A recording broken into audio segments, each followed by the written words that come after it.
and welcome to the Friday edition of the AM show right here on the Joy News channel. My name is Emefa Akosua Adeti.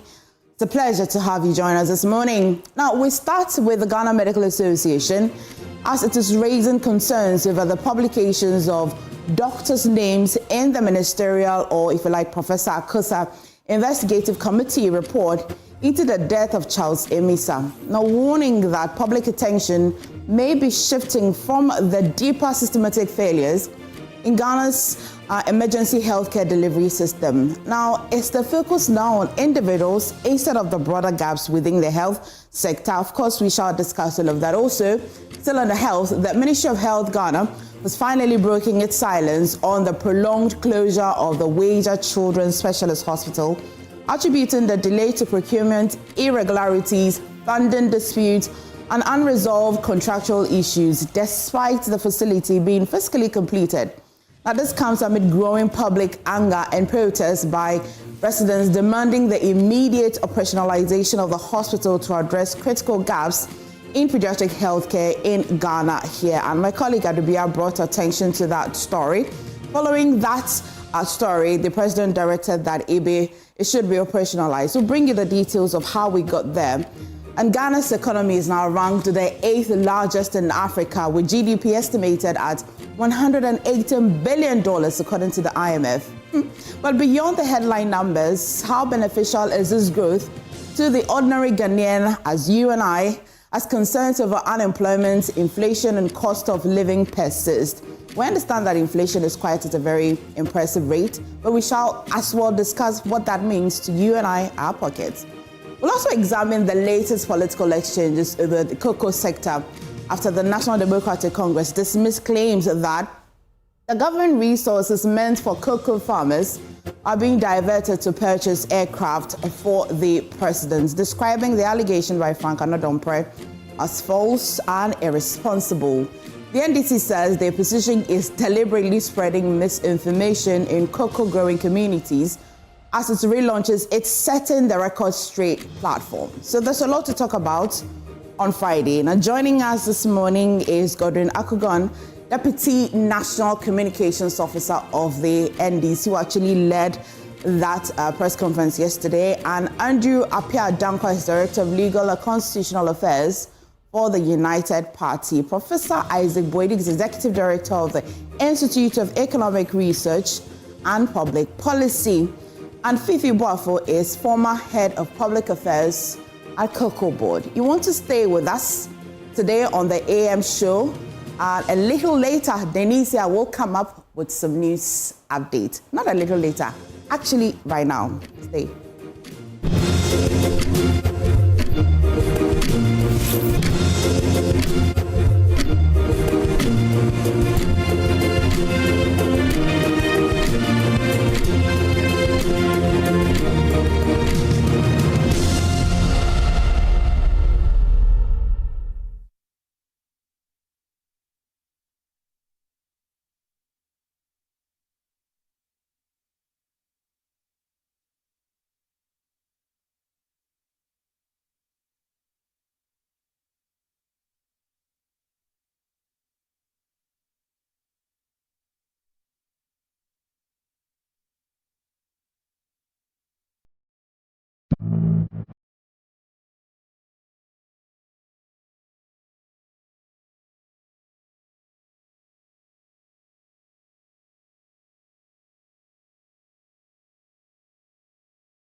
Good morning and welcome aboard to the AM News. My name is Denisia Pomaide. In our very first story, the Okankwe North Municipal Assembly has issued a 72-hour ultimatum to traders along the Abekan-La Pass stretch to vacate pavement and sections of the outer lane ahead of a major decongestion exercise scheduled for Monday. The Assembly earlier today embarked on an advance notice operation along the corridor. My colleague Michelle Lati was with them and reports.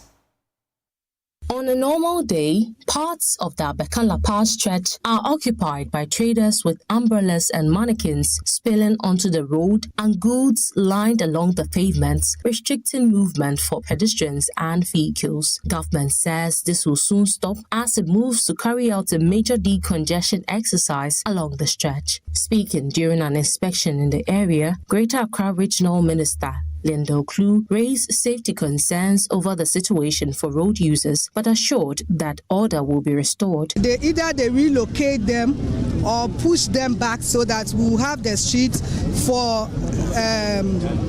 pedestrians to move freely and drivers to move freely. But you know, I'm much concerned. I mean, when it comes to women, I'm so much concerned about them. And so situations where they'll be deprived, from selling, that is what I don't want to hear or I don't like. We want to allow them to trade.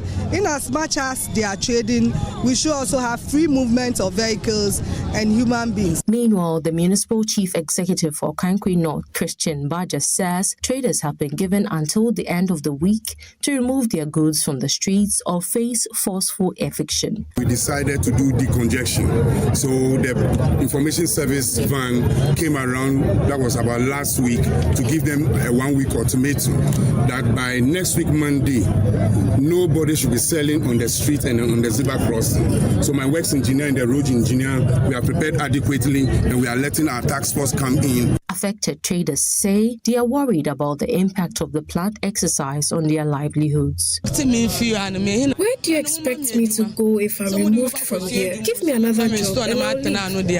1 week is too short for us. We are many. So where are we expected to go after the eviction? The traders have until Monday, 11th May, to vacate the stretch. For Joy News, Michelle Latte. Now, as Ghana rethinks how its education system aligns with a rapidly evolving global economy, focus is shifting toward institutions operating in specialized fields such as biomedical science. The Rivers University for Biomedical Science and Technology is a private institution and is gaining attention for its role in advancing skills training, innovation and curriculum development. The university has also been recognized for contributing to efforts aimed at addressing gaps in tertiary education while supporting curriculum-related initiatives at the senior high school level. There's more in the following report. Private universities are increasingly seen as key players in Ghana's higher education landscape, particularly in specialized fields, shaping the next wave of science, technology and innovation. The former Minister of Education and Member of Parliament for Bosomtre, Dr. Osei Educhun, commended the university for its role in bridging gaps in tertiary education. He noted that partnerships between public and private institutions can play a key role in driving national transformation. Okay, first of all, I want to congratulate Rivers University for this milestone, and I believe private universities have a critical role to play in the tertiary education space of Ghana. Trivers is a specialized institution. The areas where they are focusing on, no public university is doing. So this is where private-public partnership can really bring a major transformation in our nation. The university's reach is expanding into senior high schools, where it is helping to shape early interest in science and innovation among students at the foundational stage. Founder and president of Thrivers University, Professor Kenneth Frimpong, speaking at the inaugural graduation ceremony, noted that a certificate is not the end goal. He explained that the real focus is applying knowledge to create meaningful impact. Today has been quite emotional for us, really, because when we started, there were quite a number of challenges, a number of naysayers, but our graduates actually persevered. They worked very hard, and this is a culmination of it. But it goes beyond getting your certificates. You know, the certificate is just an entry point. The key thing is how to use the knowledge that you've acquired here. And that is one thing that we've tried to instill in our students, into our graduates. You need to always consider how to convert your knowledge into something tangible, into a process, into, let's say, an enterprise. Because if you have the knowledge and it stays with you or it stays in a book somewhere, it doesn't really do much. Our objective is to transform Ghana. For many students, the university is becoming a strong local option, reducing the need to travel abroad in search of quality education. An international graduate shared that choosing to study in Ghana provided the opportunity to build strong research skills and a sense of responsibility to contribute to development back home. As a Liberian, this became like a little idea. Started off as a little idea. All of the time, we all look to the Western countries for what we need, especially when it comes to academics. We feel we can get it better from America, we can get it better from Australia, we can get it better from the UK. But then I said to myself, why not just look right next to Ghana? Can I have something that can satisfy my research pursuit? And then I discovered Thrivers. Thrivers University for Biomedical Science and Technology is contributing to the growing national push for stronger biomedical training and innovation-driven education in Ghana.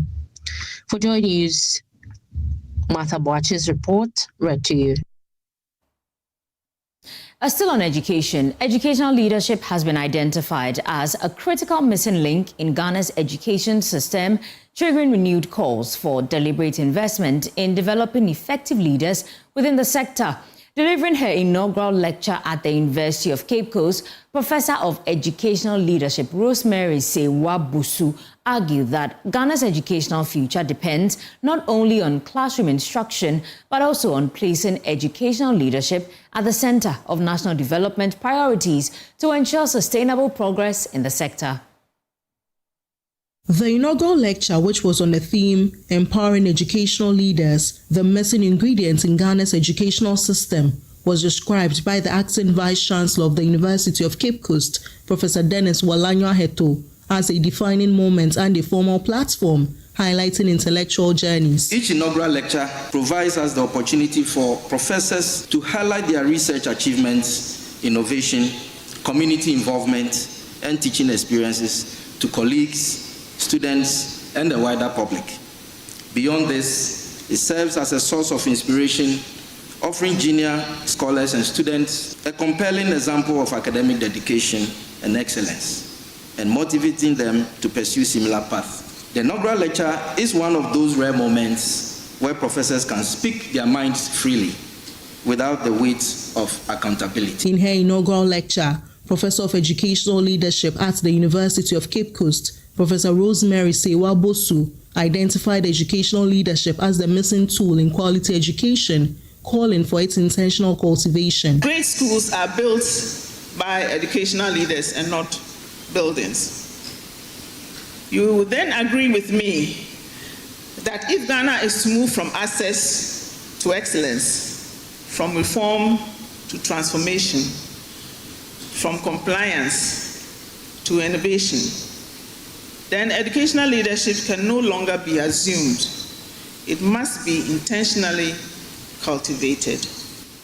Educational leadership serves as a strategic lever that will break the reform paradox, shifting the focus from access to excellence, the foundation upon which sustainable educational transformation depends. She also argued that Ghana's educational future depends largely on strengthening leadership within the sector and placing it at the center of national development priorities. The future of Ghana's education systems is not only shaped in the classroom, but also by having leadership at the core of national development priorities.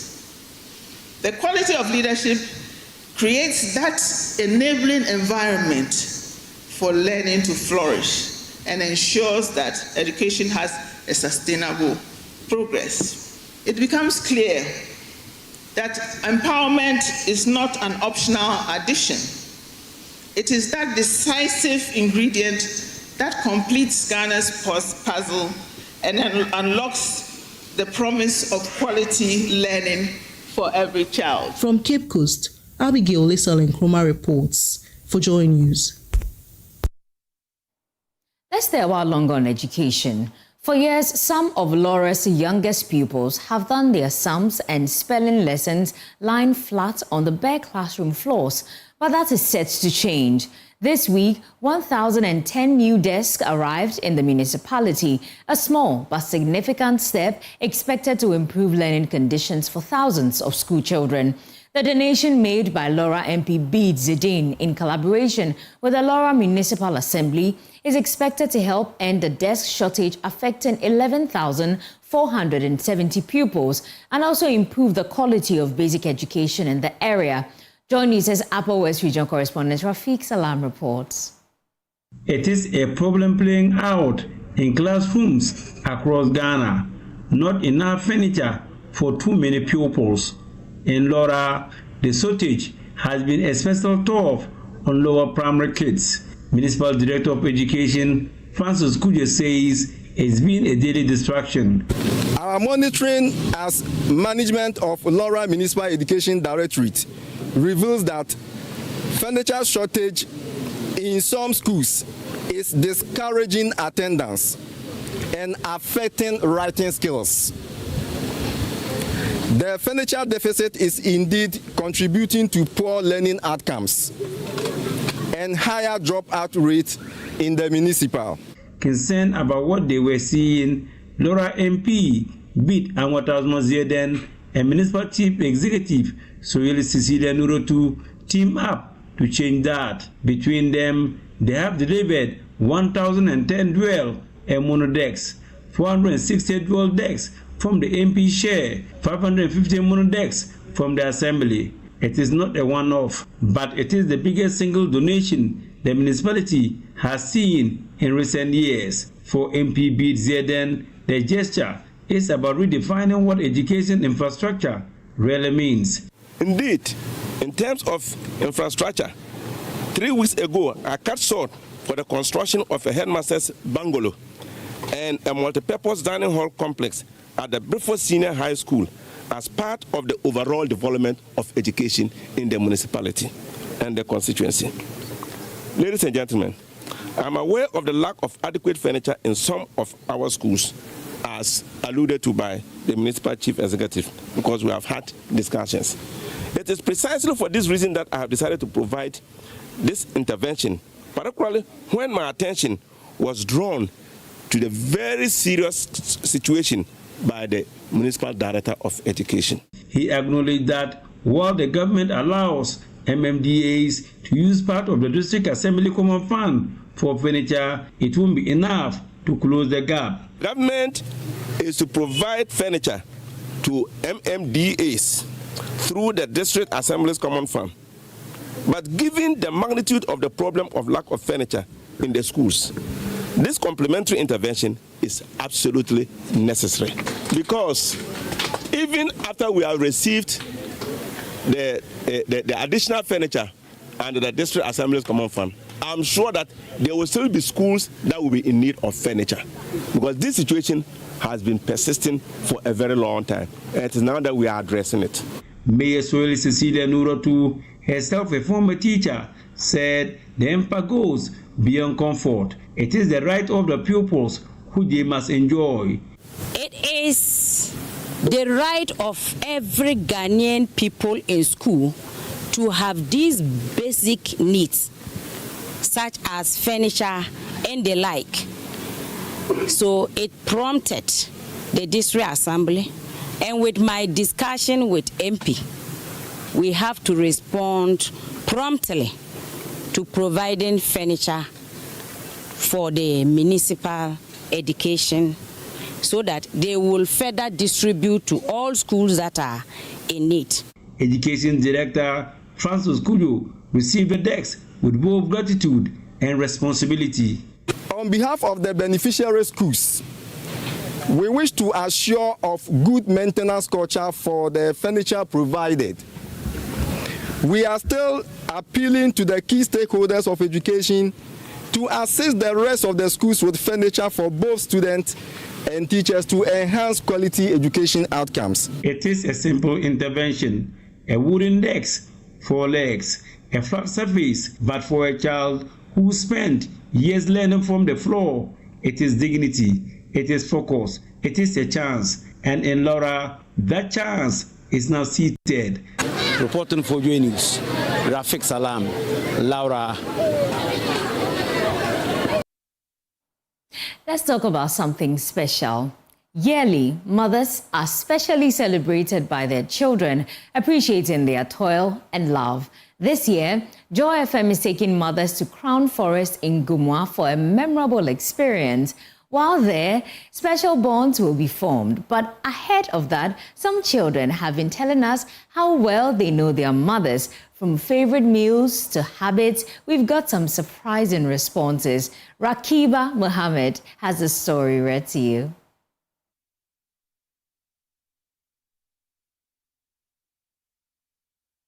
From laughter to moments of realization, one thing was clear. Knowing your mother goes beyond the surface. That's a song that she sings for me, rather. Dr. Raphael, Pejuma, yeah. Dr. Raphael, Pejuma, yeah. Some talked about their mother's favorite food. She likes fufu and kinky. Anytime we go to our grandma's place, every day, she eats fufu. Body ampesie with mekwaye sardine guso and then fufu. For others, it was about money. Money will solve all your problems. Okay, like maybe 10,000. I want to buy her a cloth, add some cash, and gift it to her. And to others, the one thing that will make their mothers happy. This year, I want to buy her a kente, very nice kente, because I didn't know because of her. I don't know where I would have been by now. Then the wishes poured in. Without her, I wouldn't be who I am today, because she has been the backbone to all the 4 brothers, me and all my brothers. So I really wish her happy Mother's Day and wish her long life as well. On this Mother's Day, I would like to wish her happy Mother's Day. Sweet mother, I no go forget you. I just want to wish her a happy Mother's Day and thank her for all the things she does for me. I really appreciate wherever she's watching it from. I really love her. To honor mothers in grand style on Mother's Day, your superstation Joy 99.7 FM is taking you and Mom to Crown Forest in Gumwan Swayim in the Central Region for a refreshing escape filled with fun, relaxation, and adventure. Participants will enjoy lots of activities and create lovely memories. Here is Lexus Bill with Joy Entertainment with all the details. This year, why don't we give them a memorable experience? We want you to take your mom out to the Crown Forest Resort. It's a lovely place in Gumwa. I'm sure you've heard about the Crown Forest Resort. Yes. We're setting up a very nice, experience for all the mothers to celebrate them, give them a treat. For Joy News, Rakiba Mohammed's report read to you. All for you. It's all for you.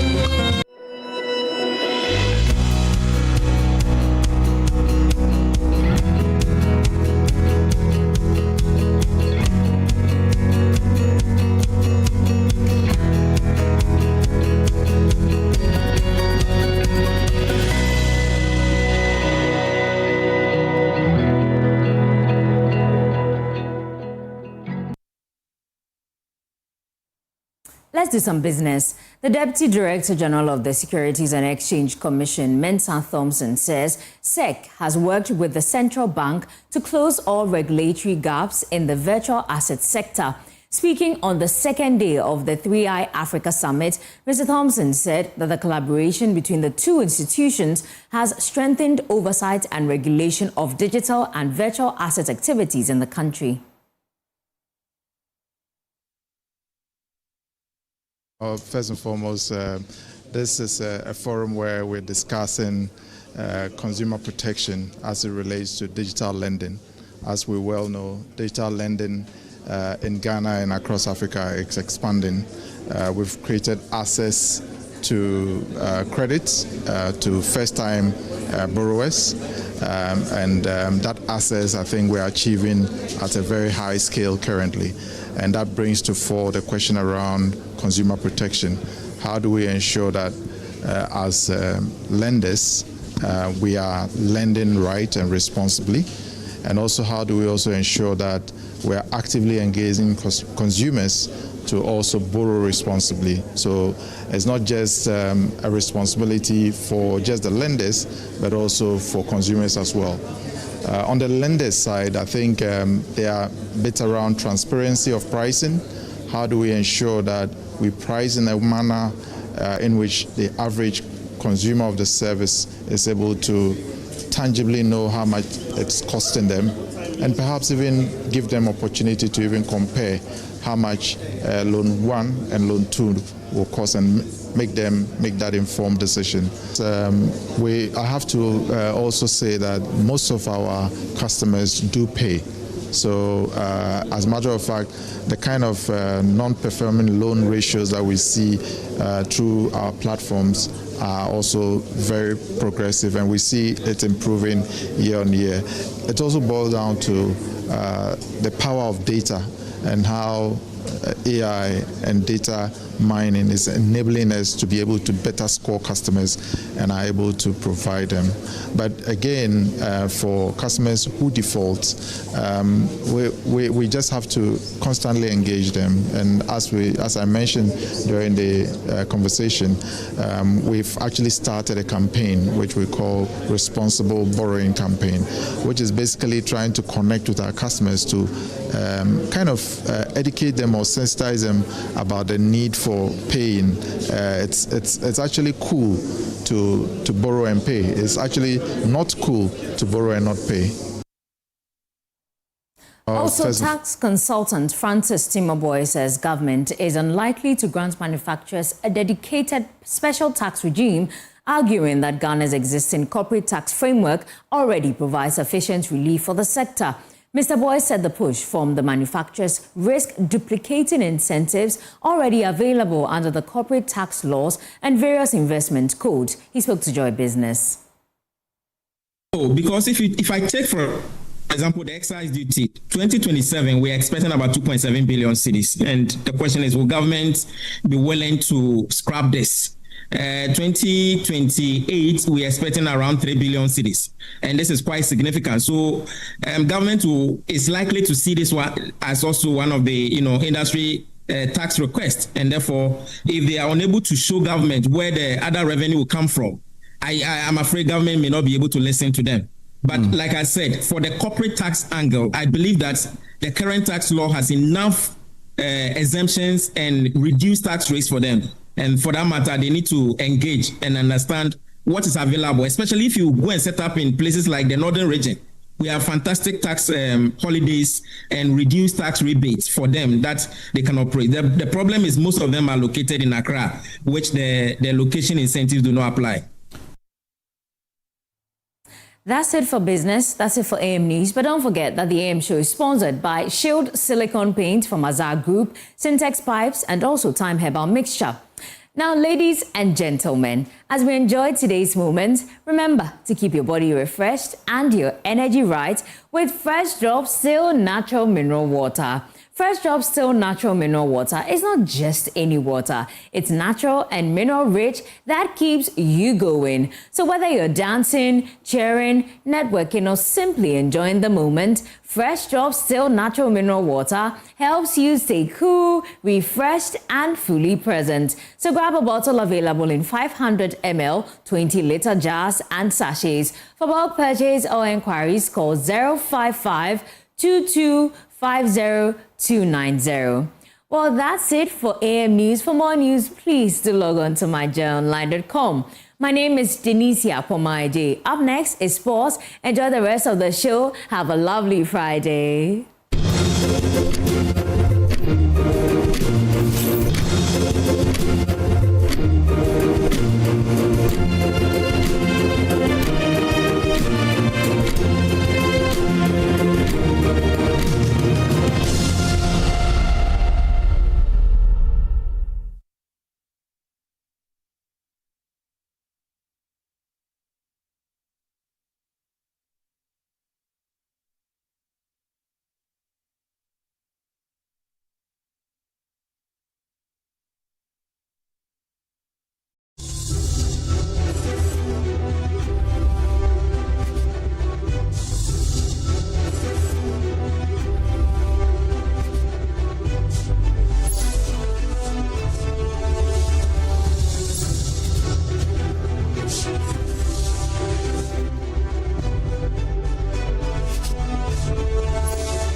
Shield silicone paint repels water, dispels water vapor, is washable, self-cleaning, and durable. Now, you can appreciate how and why Shield silicone paint is super strong and thus able to do what other paints cannot do. Shield silicone paint from Azar Group since 1921.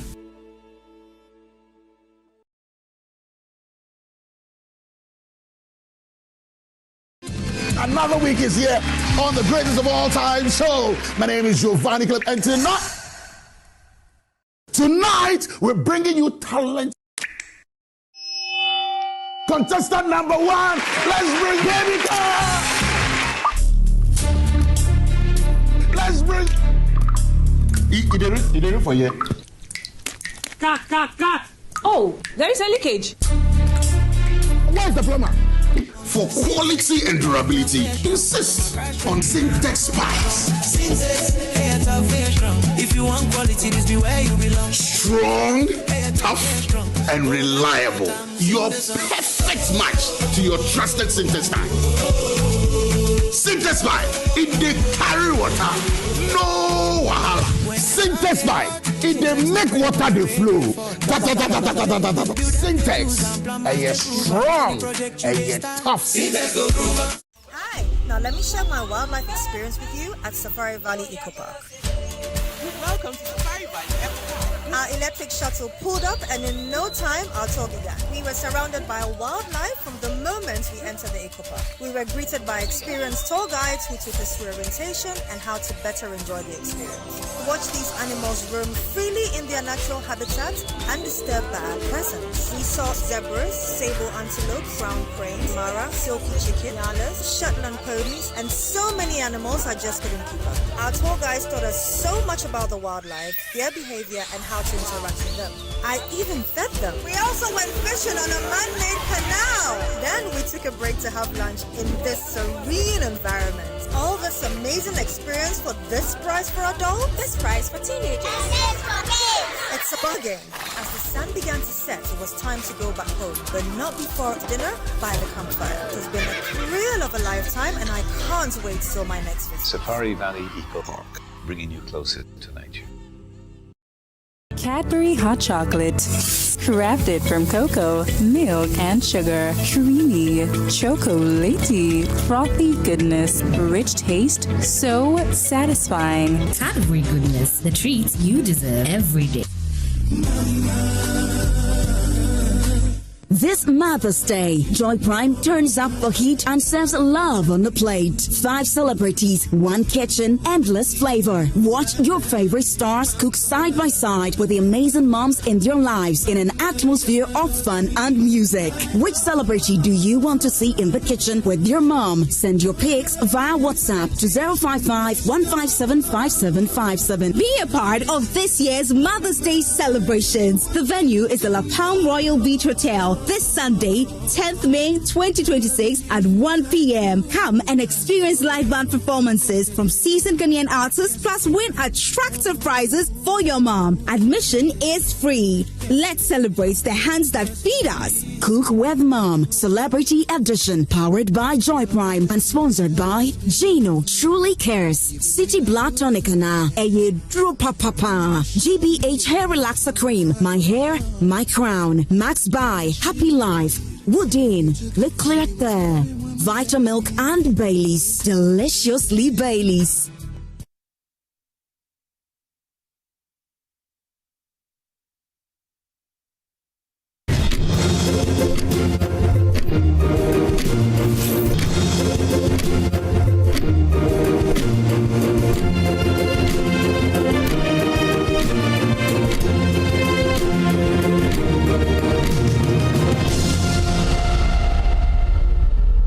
Good to see you again. After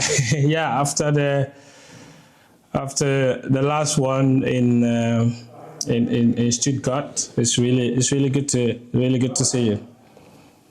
Yeah, good to see you too. And thanks a lot for agreeing to do this. Let's start with the good news. Yesterday, wow, everyone was so happy to see you back.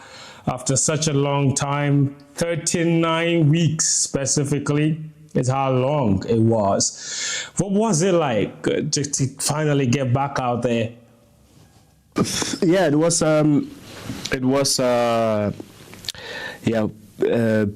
pure joy, pure thankfulness. I was thanking or gave thanks to God. Like during the whole day, and it was just a special moment for me. I told my teammates and everyone who asked me how it was, how I felt that for me it was one of the most important games of my career so far. Probably the most. The most awaiting game. It was even better feeling than my first professional game, because you during that long period of time, you always believe, and I always believed, and was sure the day will come. But of course, you have there's days where you doubt if it if your body is possible doing it. But as I said, with God all things are possible, and this is proof again. And for me, I'm just thankful and happy to achieve this step and made this first appearance, and I can't wait to play more and to get more minutes, and I feel good. I'm ready. My body is good, and my mind also. So perfect. You talk about the fact that it was a far more important game than even your debut match. That feeling, and you spoke about how there were moments during that period of recovery where you even doubted if your body could do it again. Were there moments mentally where you thought, maybe this is the end of my career? Like, did you ever have those thoughts that perhaps, it's over? To be honest, I was fighting against those thoughts, but the truth is they came up here and there, especially in this difficult times of setbacks, where I was going 2 steps ahead and then 1 back, and there was definitely times where it came to my mind, but to be honest, I was not allowing them for more than a few seconds to think about that, and I was always praying praying when these thoughts came into my mind, and then I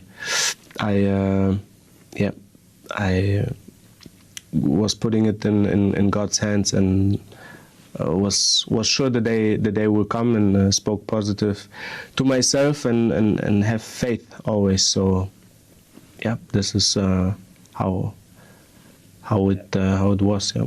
Obviously, Akufo-Addo was the one that took you to your first World Cup, and he was the one in charge when you also got injured. So he's been checking on you frequently, and you came and the team received you very nicely. All of that. Were you surprised to hear that he was fired just after the Germany game, which you were at? Yes, I was. I was surprised. Obviously. I think, a lot of,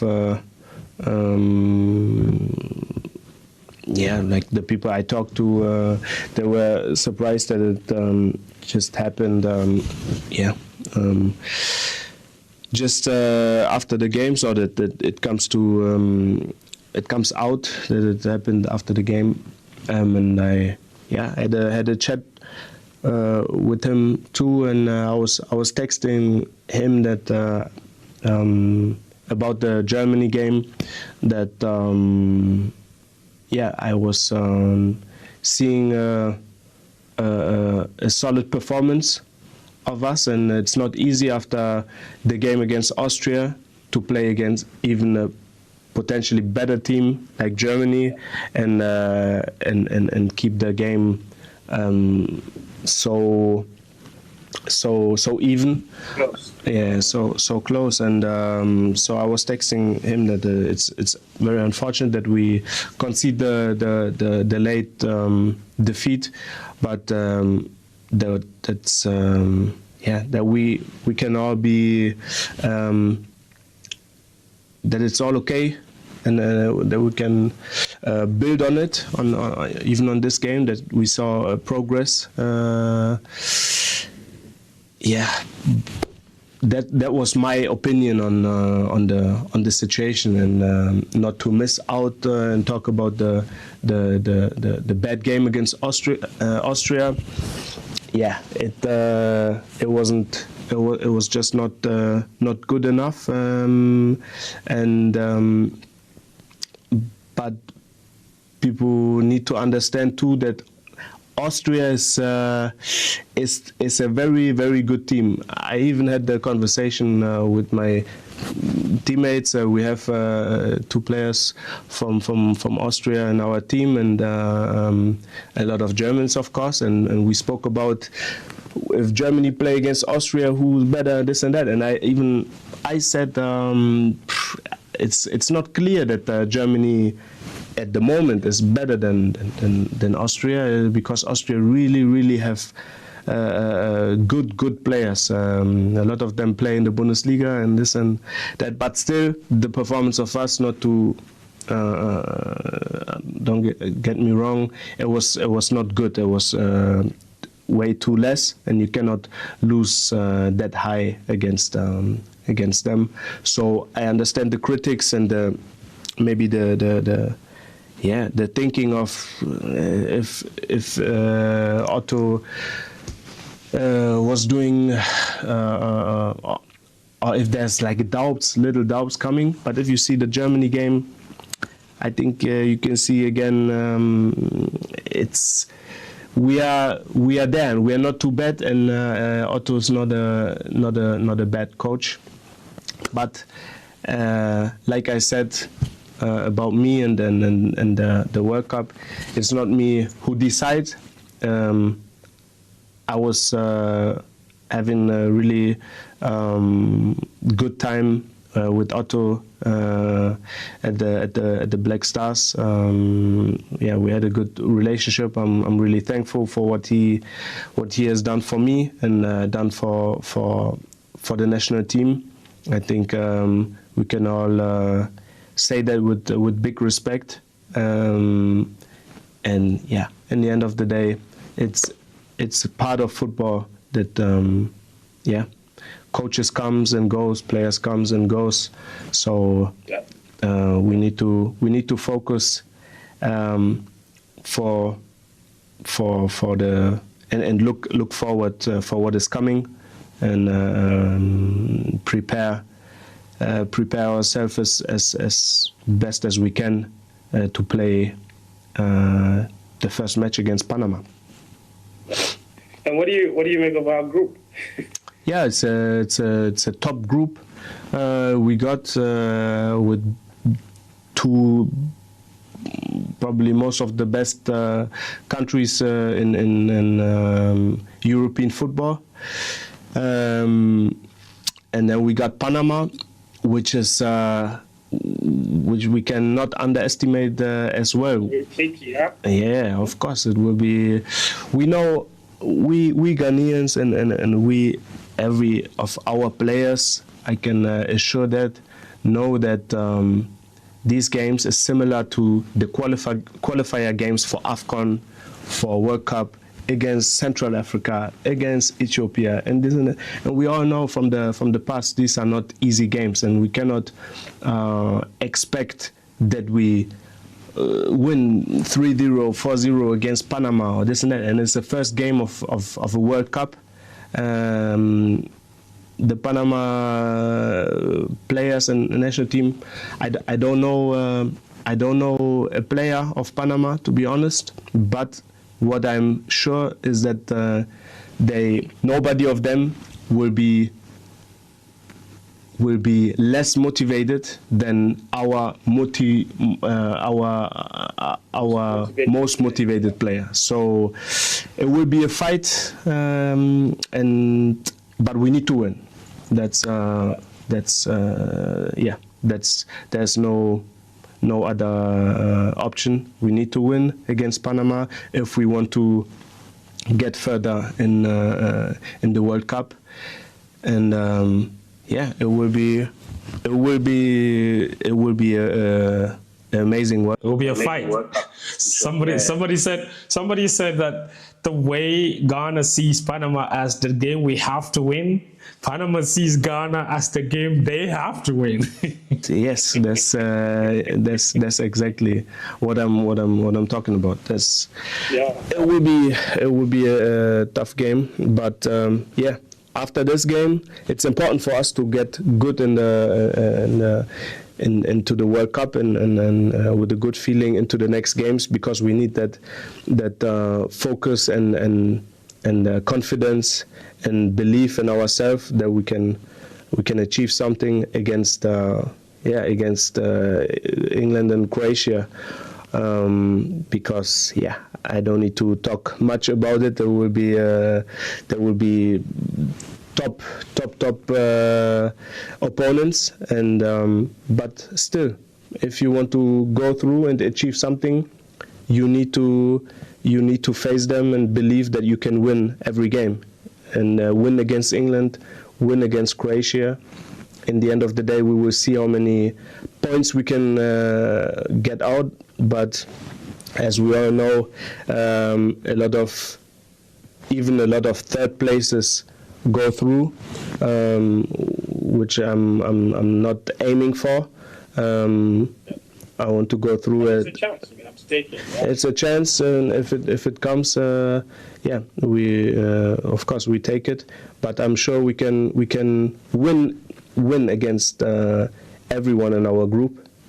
That's what I have faith in, and in the end of the day, we can talk here, but on the pitch is what matters the most. So let's prepare for that.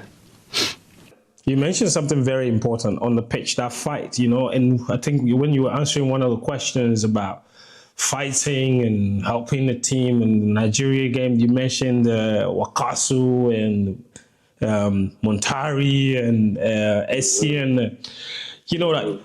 Do you think that we are lacking that sort of fight a little bit when you look at maybe the current team? Not to say that they're not good or anything, but like that fight, like that hunger to wanna, you know how like Montari or Antoniana and Essien and Wakasu flying into tackles. You think maybe now on the national team we're lacking a bit of that? It's a different time. It's different players,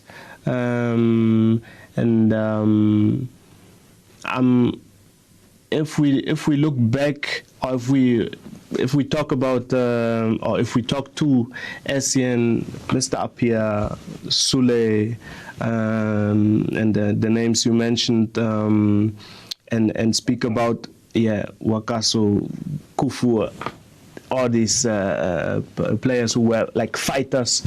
The only point I'm saying we can improve is to show that we can fight as well.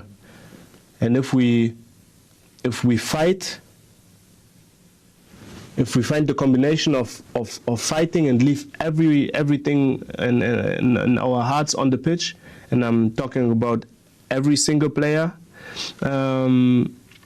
combined with the skill set and the quality on the ball we have, we can win against every team. This is what I really believe in, and but we have to show it on the pitch, and we can look back and look up, as we all do, to those players who showed what is possible, what is possible, especially against big teams, big national teams, big nations, with a lot of fight and courage. We should do the same, every single one of us, and that's and Kofi, and one of the things, that fight thing that you mentioned, I don't know what exactly is going on with us. The talent is there with this current squad, as you mentioned, really talented players. Yes. But for some reason, whatever reason, we don't seem to be doing well at tournaments. In the AFCON in Cameroon, we didn't win a game. We got kicked out in the group stages. And then we qualified for another one in Cote d'Ivoire. The same thing. We didn't win a game. We didn't make it out of the group. And then we played AFCON qualifiers. We didn't even qualify for the AFCON. Then we recovered to qualify for the World Cup. From your short time with the national team, what do you think is happening there? As you mentioned, the talent is not a problem. Like individually, there are a lot of really talented players, but it's not coming together for us in the big tournaments. What do you think from where you stand? What do you think is the issue? Yeah, it's what I feel and see, and I can only talk about what I experienced by myself when I was there. That is, it's not easy for us to come together from this club, from that club, and we have different tactics in our several clubs coming together in this short period of time, and of course other nations have the same problem or the same circumstances, but if I look to nations like Germany and even Austria, I know the facilities they have, the quality of pitches, the quality of these little things, and it's definitely everything. Yeah, it's not, and I'm not talking about the preparation of our coaches or the staff. The preparation is good, but there's little circumstances different than to other nations who are more stable, or where you can see they are more stable in what they're showing on the pitch, and so there's continuity. Exactly, and yeah, I think we need to. This is a progress as well, and as I said, for us as players, we can only do what we can do, and on the other hand, it's the people who can in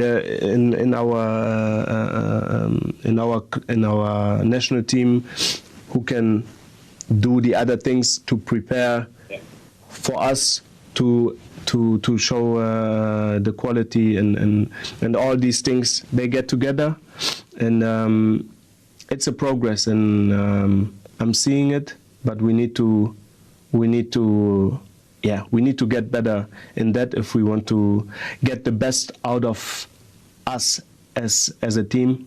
And what I'm seeing from our players is that everyone is giving their best, and I'm sure it will get better, because that's what we all want. We want to put Ghana on the map on world football. So, and now we have another opportunity at the World Cup to show this. And yes, I believe in us. I believe in Ghana.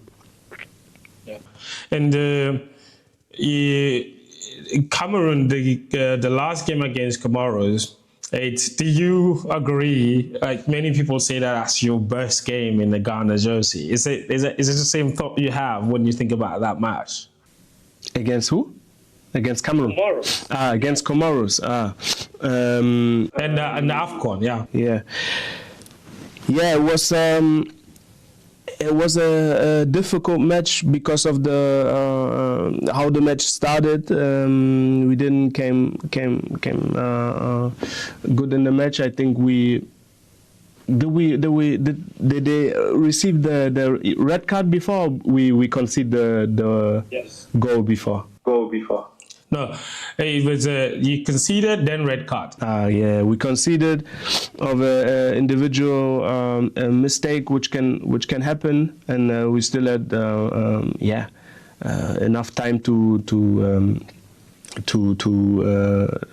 change the game into our hand. But then the situation came, the clash with the goalkeeper, and I don't know if you have to give a red card, but in the end the referee gets a red card. But it was not on purpose of the day, and it was just like what we talked about the fighting spirit, about the will to score, the will to be there, the will to win every tackle. And there was a tackle from the day which was actually good, but he came a little bit too late. Things like this can happen in football, and then of course, then you know it will be a difficult game, and 100% of everyone will not be enough. So, from my perspective of view, I knew I need to run now even more and give 200%, and that was what I was trying, and so it gave me energy and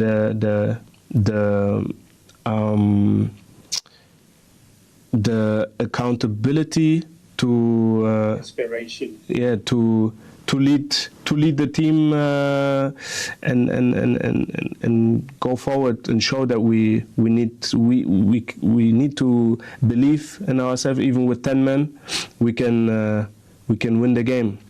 In the end, we couldn't. Unfortunately, we couldn't. But we tried and gave our best. And for me personally, I can, with all the sadness and devastateness, I can say to myself, watch in the mirror, and said I gave my best, I gave my very best, and this is what I could do, and what I'm willing to do in every game.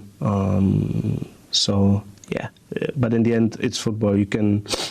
You always trying to win, but in the end, there's games you lose, and but it's important that you can say to yourself, I gave my very best. So that was my game.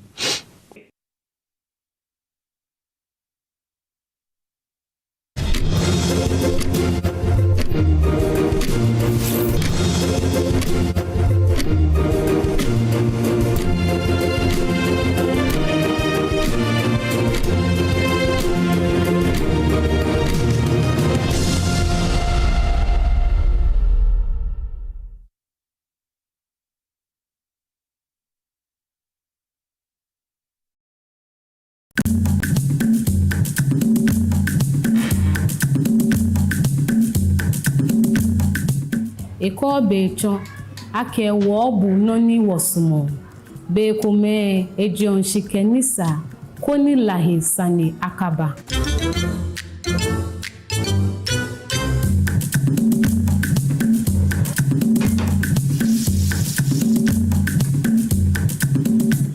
Heba moje noni jeji oda ne eji tuebo alo tuefe mu kokobo o fe ni bibi je jale pena lahi afaba fo jo shishinke jomino ake makwemi hino jodban.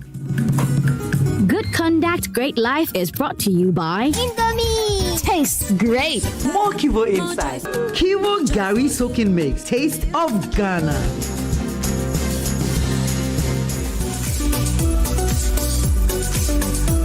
Across Ghana, in communities big and small, ordinary people are doing extraordinary things. This is the Joy News Impact Makers Awards 2026, celebrating those who are changing lives, shaping futures, and building hope. From Bimbila in the northern region, Faith Jakbasu is transforming classrooms through innovation, inclusive learning, and life-changing initiatives for students, teachers, and vulnerable communities. From Aflao in the Volta region, Felix Akakbo is building schools, supporting students, and investing in the future of an entire community. In health, from Winneba in the central region, Amos Ando is turning his personal battle with sickle cell into a national movement for awareness, prevention, and policy change. From Nkwanta in the Oti region, Bless Lantam is delivering life-changing healthcare to hard-to-reach communities, even in the face of conflict. From Insawame Dwejri in the eastern region, Antonio Say is restoring mobility, dignity, and opportunity through prosthetics and outreach across Ghana. From Adenta in the Greater Accra region, Valerie Ajatia is empowering amputees with hope, rehabilitation, and the courage to rebuild their lives. From Anyanui and Noga in the Volta region, Reverend Christian Valeto is rescuing, treating, and reintegrating neglected mental health patients back into society. From Akuse in the eastern region, Alberta Aite is mentoring, educating, and empowering over 1,000 girls to dream beyond limitations. From Singabreku in the central region, Isabella Akwabwa fighting period poverty and equipping women and girls with skills for independence. In Wash, from Sirigu in the Upper East region, Dr. Anthony Akunzele is improving livelihoods through clean water, education, and economic opportunities for women. From Akache in the Volta region, Senyor Bomita is transforming communities through schools, clean water, healthcare access, and youth empowerment. And for the Corporate Partner Award from the Cape Coast Youth Development Association is empowering thousands of young people through education, skills training, and community development. These are not just finalists. These are change makers. They are nation builders. They are Ghana's true heroes. Joy News Impact Makers Awards, celebrating ordinary people making extraordinary impacts. Who takes this home? The 2026 Joy News Impact Makers Awards is brought to you by Ghana CEO Summit, a decade of leadership impact. Labadi Beach Hotel, Ayuda, Ghana's #1 services app. Abakun, Services Bebre, New Crystal Hospital, growing in good health. Sulas Enterprise, where quality meets affordability. Water Aid Ghana, change starts with water. Ghana Chamber of Mines.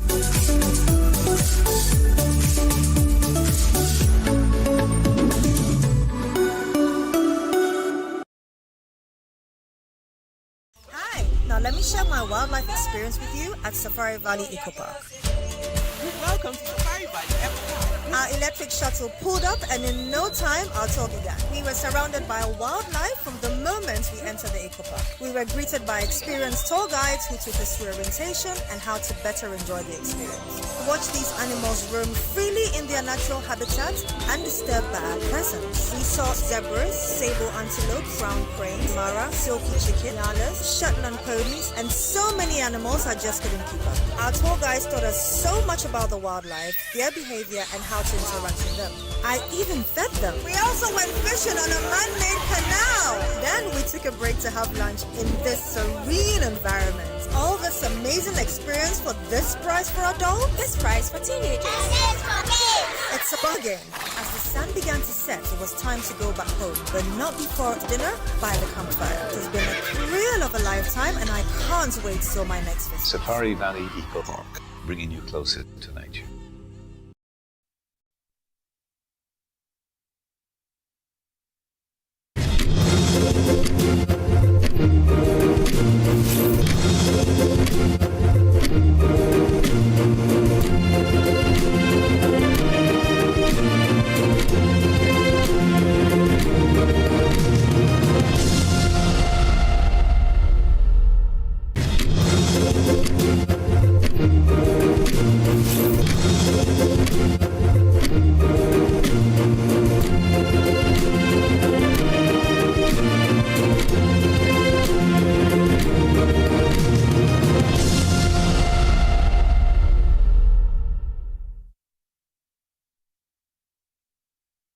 Thank you so much for staying with us. This is the AM show. Let's start the news review. A lot of matters are rising. We'll start with the headlines in front of the newspapers. I'm starting with the Daily Graphic this morning. The Daily Graphic is reporting how minority leader has been urging West African states to demand action from South Africa. And specifically, he says, prosecute xenophobic attacks culprit. Is on page 3 of the Daily Graphic this morning. You want details of it, grab a copy. Also, government spokesperson says that we'll fight falsehood with better information, not censorship. Story is on page 13. Mahama Cares invest 36.2 million Ghana cedis in specialist healthcare training. Story is on page 13 as well of the Daily Graphic. I will take you to the back of the paper. Results.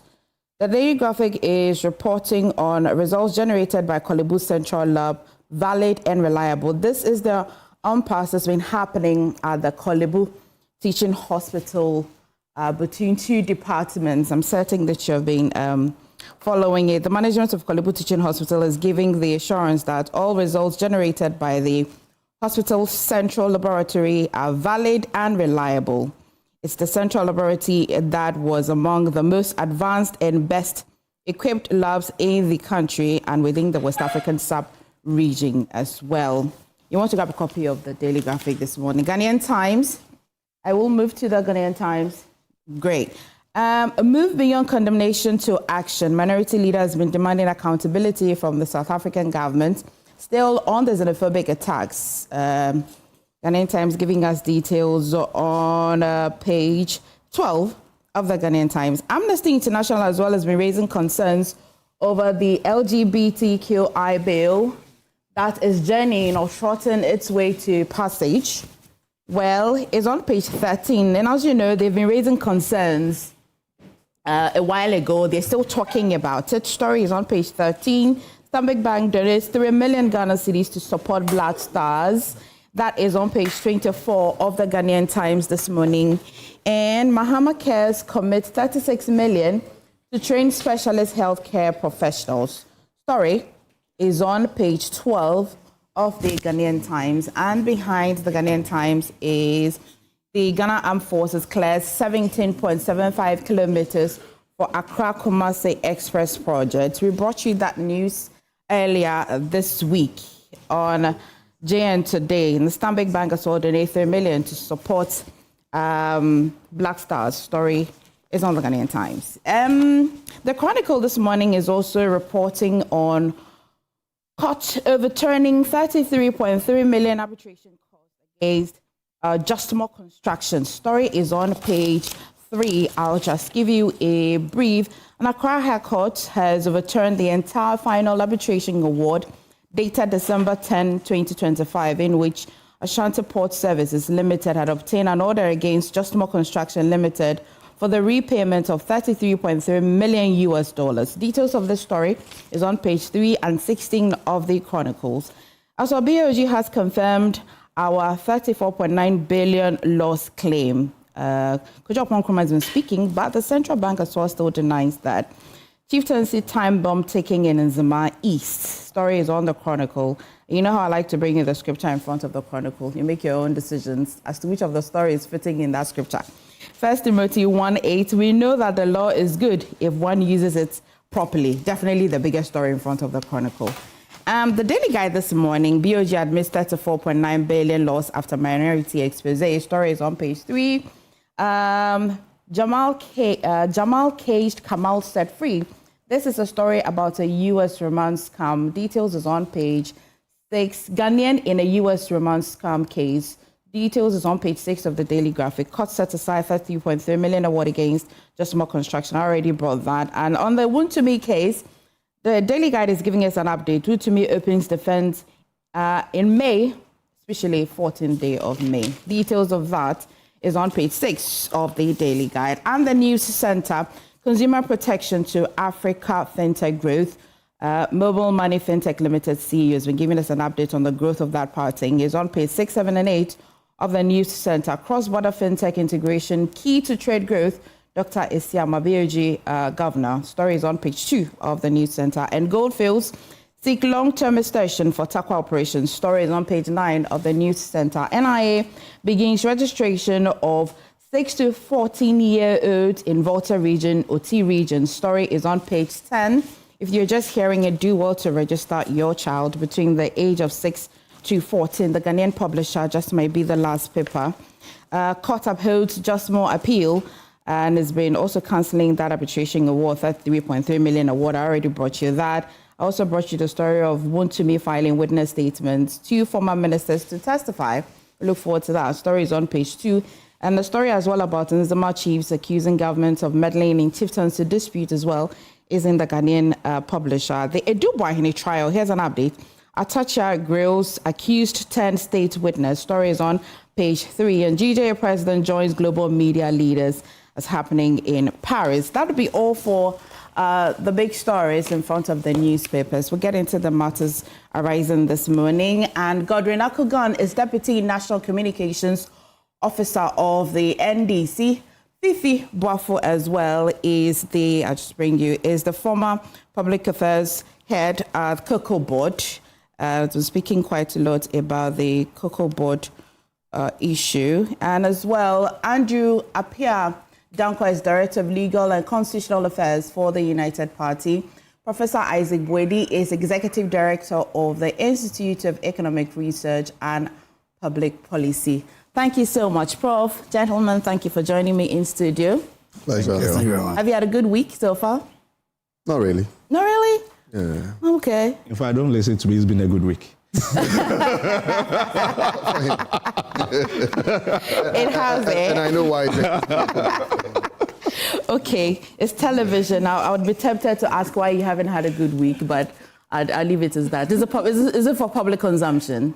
Oh, not really. Okay. Yeah. Okay, whatever it is, I hope you're well. Oh, I'm good. Okay. It could have been better, but this is fine. Next week could be better. Oh, tomorrow's another day. Maybe by 12 o'clock, right? Everything will be okay. Yes. Prof, it's good to see you. Gordon, I hope you're well. Yesterday you were blazing. You were blazing. For God and country. We'll get into that. Lloyd, I hope you also had a good week, so it's good to have you back. Yeah. Okay, let's talk about matters arising following that report, Professor Akosua's report that was released. The GMA released a statement, and as well spoke to them on the news yesterday. They have a few concerns. They say that it looks as if the report was quite focused on the individuals more than the systemic issues that we already have in the health sector. Fifi, let me just start with you on this matter and what you think. Well, thanks for the opportunity and good morning to viewers. I believe that what happened is unfortunate. It shouldn't have happened. human life was involved, and if you have a responsibility given to you, what is expected of you is to discharge it, and especially when it involves the life of another person, you must do your very best to ensure that the person's life is protected. So in a situation where your fellow citizen goes through such a traumatic experience leading to the person's life being lost, I think it's unfortunate. It is important that, yes, government decided to launch an investigation into what happened. But just as Professor Akosua said, what we do not expect is to have the report be on the shelves to gather dust, but rather you see action out of it, and we do not have a repeat of what happened. I've read the statement that was issued by the GMA, and even though I agree to an extent that the focus must not be on the individuals, because beyond them, there are all those structural arrangements within our health sector delivery that leads to some of these things happening. We must address that. It's important. But I also think that we cannot leave the people who whose action led to this happening. We cannot entirely leave them out. It must serve as a deterrent to others. If we just say that, oh, well, the structure as we have leads to things like this happening, so let us tackle the structures. What would happen in the future is that no matter how well you build the structures, if the individuals who are supposed to get the structures running fail to do what is expected of them, you shall have a situation like this happening. Personally, I have seen a certain trend, and I'm a bit uncomfortable. It has to do with quite a number of health professionals finding themselves in the space of content creation. I do not think that it's wrong for health workers to create content or to be content creators. At least they also advise us on what we are supposed to do or how we are supposed to carry ourselves, prevent some disease and other things. But sometimes some of the videos you see, I find it a bit worrying. Does it appear to be consultation online? Well, that is even better. But sometimes you actually have people, nurses, sometimes doctors or health professionals, recording videos in the ward. Okay. Sometimes you even see videos from the theater. And you ask yourself, really? What is happening? Because there are things, as for we media people, yes, we want to sell stories, we want to. Yeah. But for health professionals, I think that they must go beyond just ensuring that they provide health care, but ensuring that at least privacy of people and then what they put out there is properly managed. Another thing I've also even monitored is sometimes discussing the health records of the people who appear before these health professionals. I believe that the privacy of such persons ought to be respected. You have a nurse who will put a camera before her and say that, oh, well, you should be careful. People are reporting these cases. Yeah. You ask yourself, yes, it's important to caution people, but sometimes we need to be careful, because if you are not careful, there are certain leads people give out, and then you are trying to figure out, oh, are they talking about Emefa here? I think that they need to check that. It's unfortunate it has happened. The minister has given the assurance that this will not gather dust on the shelves, but it must not also be just a mere rhetoric. We must see action. One of the things we do as Ghanaians is to talk. We love to. I would move to the lawyer and then get some consultation. We love to talk, but I believe that we must see clear result. We should not another time come and sit here and say that, okay, another thing has happened, there's a committee, we are going to investigate. In fact, it will not help us. Yesterday we drew a data, and we found out that in the last decades, the number of similar cases and similar recommendations, the recommendations that Professor Akosua gave days in the last decades are similar, and I've got it here. I would take you through when I take some of your submissions. But let's go to the legalities of this. Yesterday, there was a concern, and in fact, the GMA was one that drew the attention, as Fifi has been saying. It says that it looks as if the focus was on the people. While I've been gathering information that what the Professor Akosua committee did was to do some sort of initial probing. So the committee does not suggest that they've been found guilty. And so even if their names have been mentioned, it shouldn't be alarming.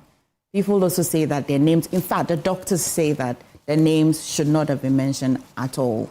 Do you agree? What are the legal difficulties here?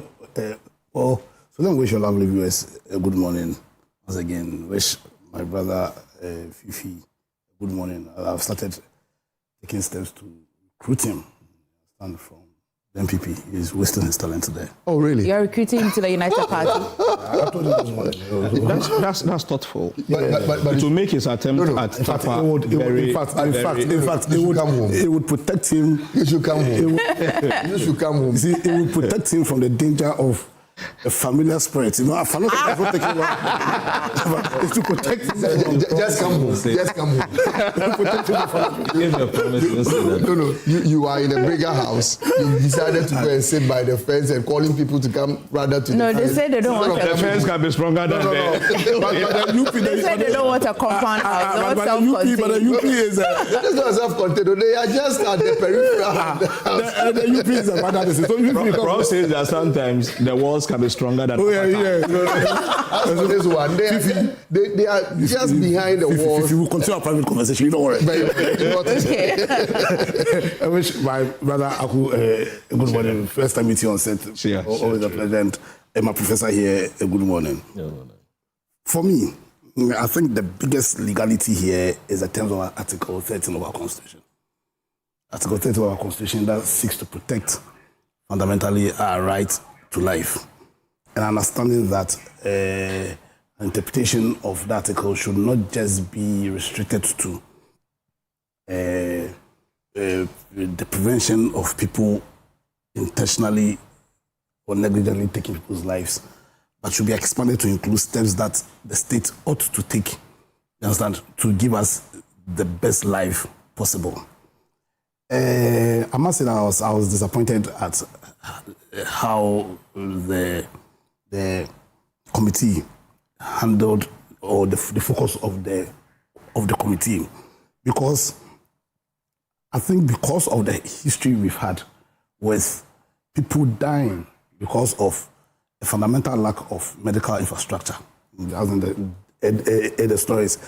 I'm sure if you go to every family, every home, they will tell you their personal stories that they are going to the hospital and their relation dying, not necessarily because of bad medical expertise, but because of a fundamental lack of infrastructure. Myself, I have a number of examples. I recall the struggles I went through at Kojo Teaching Hospital when my wife was going to give birth, only because the elevator at the maternity ward was not working. I think she was at the 6th floor, 5th floor, was not working. And my experience seeing people, heavily pregnant women, having to climb. Amazing.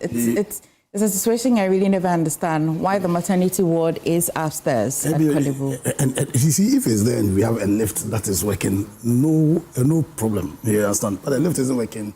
I recall I've also had an experience where the roof, the gaping hole at the roof on a Friday, I recall, and it rained and the water seeping through.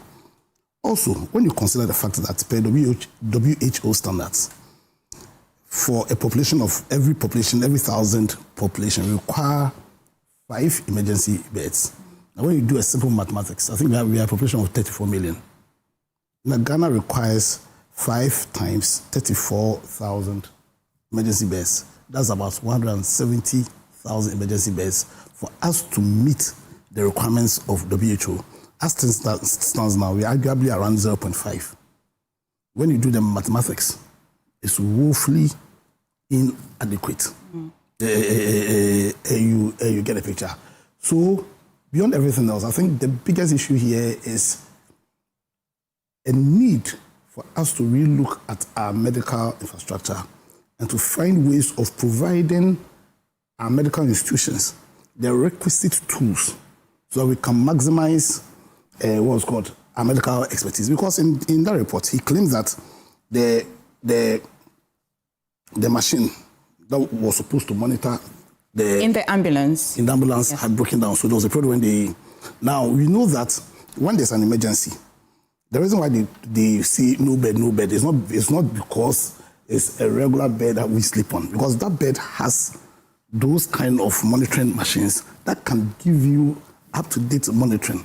You understand? So that where a medical doctor is asked to take somebody in emergency and there's no bed, it's like asking what's called a miner to, I think miner, it's like asking anybody, or it's like asking the doctors themselves to work in the dark, to walk in the dark.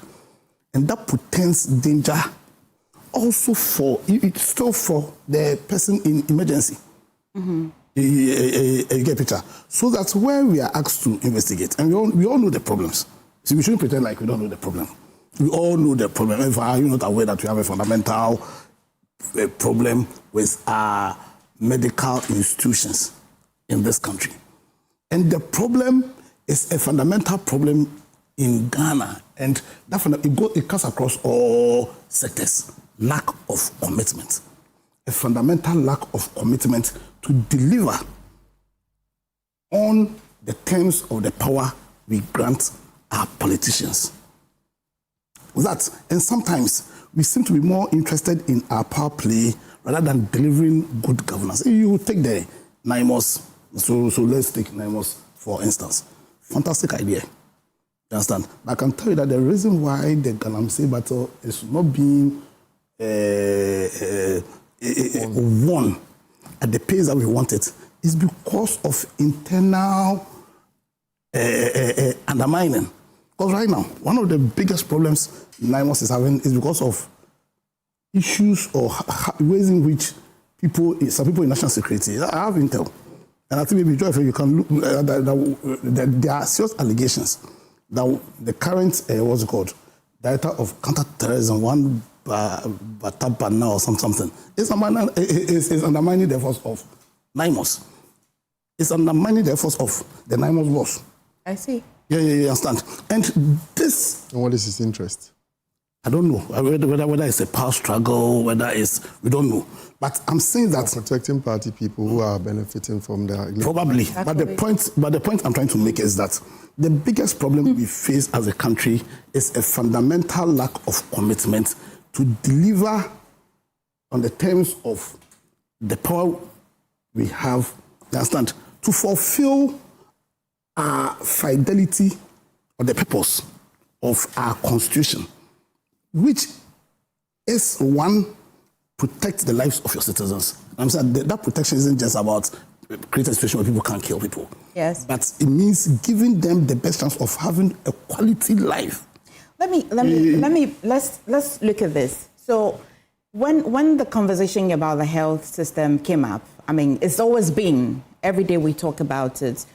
Some people say, why don't we complete Agenda 111? And then I ask a question that completing a facility takes a bit of time, no matter what, even if a government has got the willpower to want to do it, even construction feasibly can take time.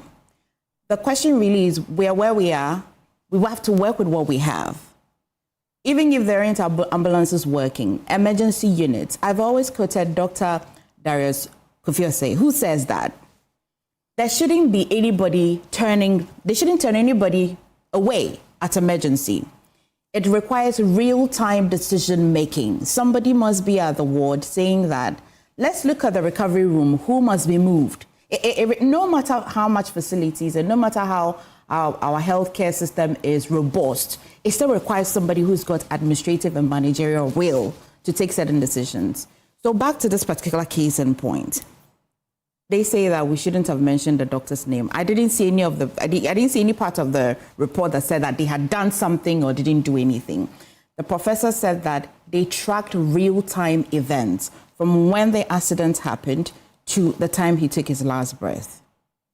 Okay, yeah. How else could he have reported this? How could he have given this report? Now, the investigation was commissioned, I think, by the government. Yes. And the focus of the government is to have real scientific reports and on that basis aid them in making policies.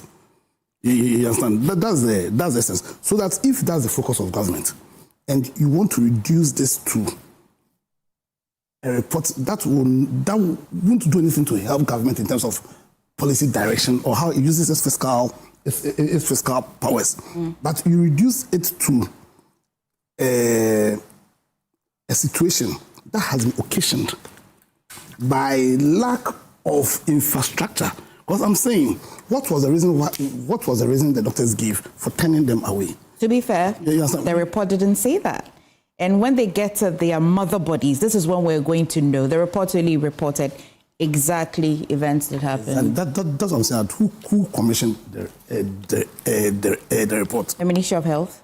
Why would the Ministry of Health commission such a report? Because the Ministry of Health has to do with governance, with policy. You understand? They want real scientific reports. Okay. And see, I can see the focus of the ministry, even in why they appointed Professor Akosua. Because Professor Akosua isn't just a medical doctor, a top medical doctor. He's also a politician. You understand? So that the essence is, what are the defects in our structure, in our infrastructure, in our system that is consistently creating these issues? Issues of people having to die because of lack of basic infrastructure. Okay. Because the negligence or not of the medical personnel is a very small part of the problem. Okay. A very small part. So let me give you an example. Last 2 weeks, I had a very unfortunate experience. My son had a gruesome domestic accident. In fact, it was a miracle he didn't lose his life. And he didn't lose his life because of medical personnel at the East Legon Hills Community Hospital. And they were able to give him very quick response. One, because I was just fortunate, there were emergency beds available. Okay. You understand? Now imagine there were no beds. The commitment I saw from them tells me that, listen, if they have the tools, if they have they are committed to do work. But the point is, it's like I'm a lawyer. You can bring me a case. If I do not have the tools, because in law school, the teachers at law school is about 5% of the law we will actually use. So if you don't have the tools, then somebody brings you your case, and you attempt to advise, you might land in trouble. Let me get and that's something for me, just to land. Okay. I feel that we should look at this. I felt that, or the evidence in the report was that I felt that it didn't help the minister. Because the minister himself isn't a doctor. You understand? He himself is a doctor. But because he's at a policy position, and where he has commissioned a report, for me, the essence of that report, I've not seen it in the terms of reference though, would be to aid him in using the powers he has, fiscal policy, the power to create policy, understand, to aid solve the systemic problems in our health system. But having been given this opportunity, and then you go down to the micro level and you're dealing with things that their professional body can deal with, or the hospital themselves can deal with. Okay. And how have you aided the minister? Okay.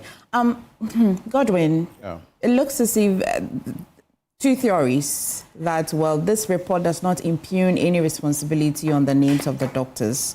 Others also say that let's go beyond the doctors and then look at what the real issues are. We know what the real issues are.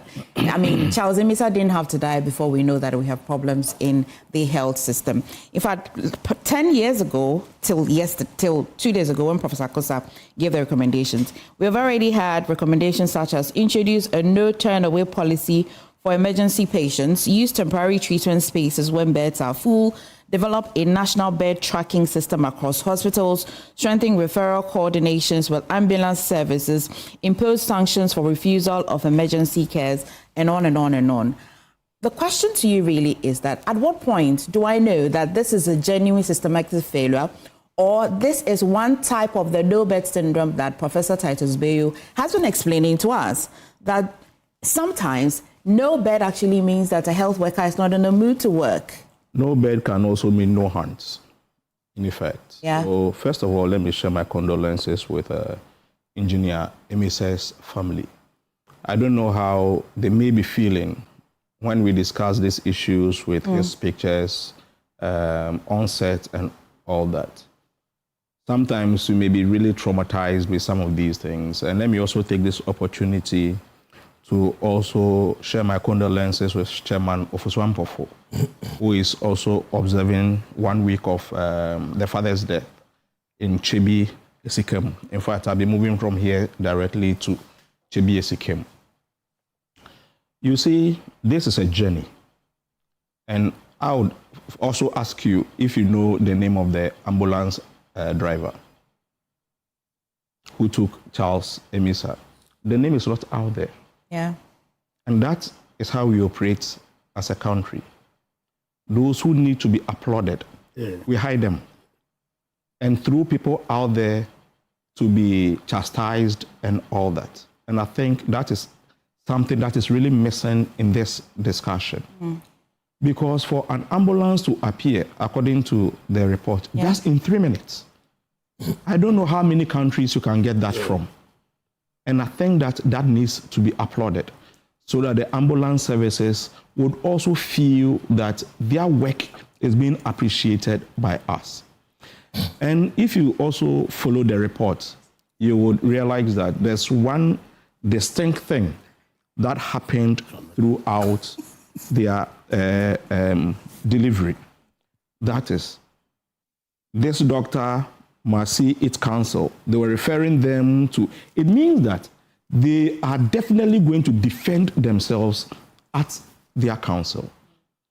Sometimes we arrest armed robbers and then we blur their faces from the media. Why do we do that? Because they may be wrong. They may have arrested the wrong person or something.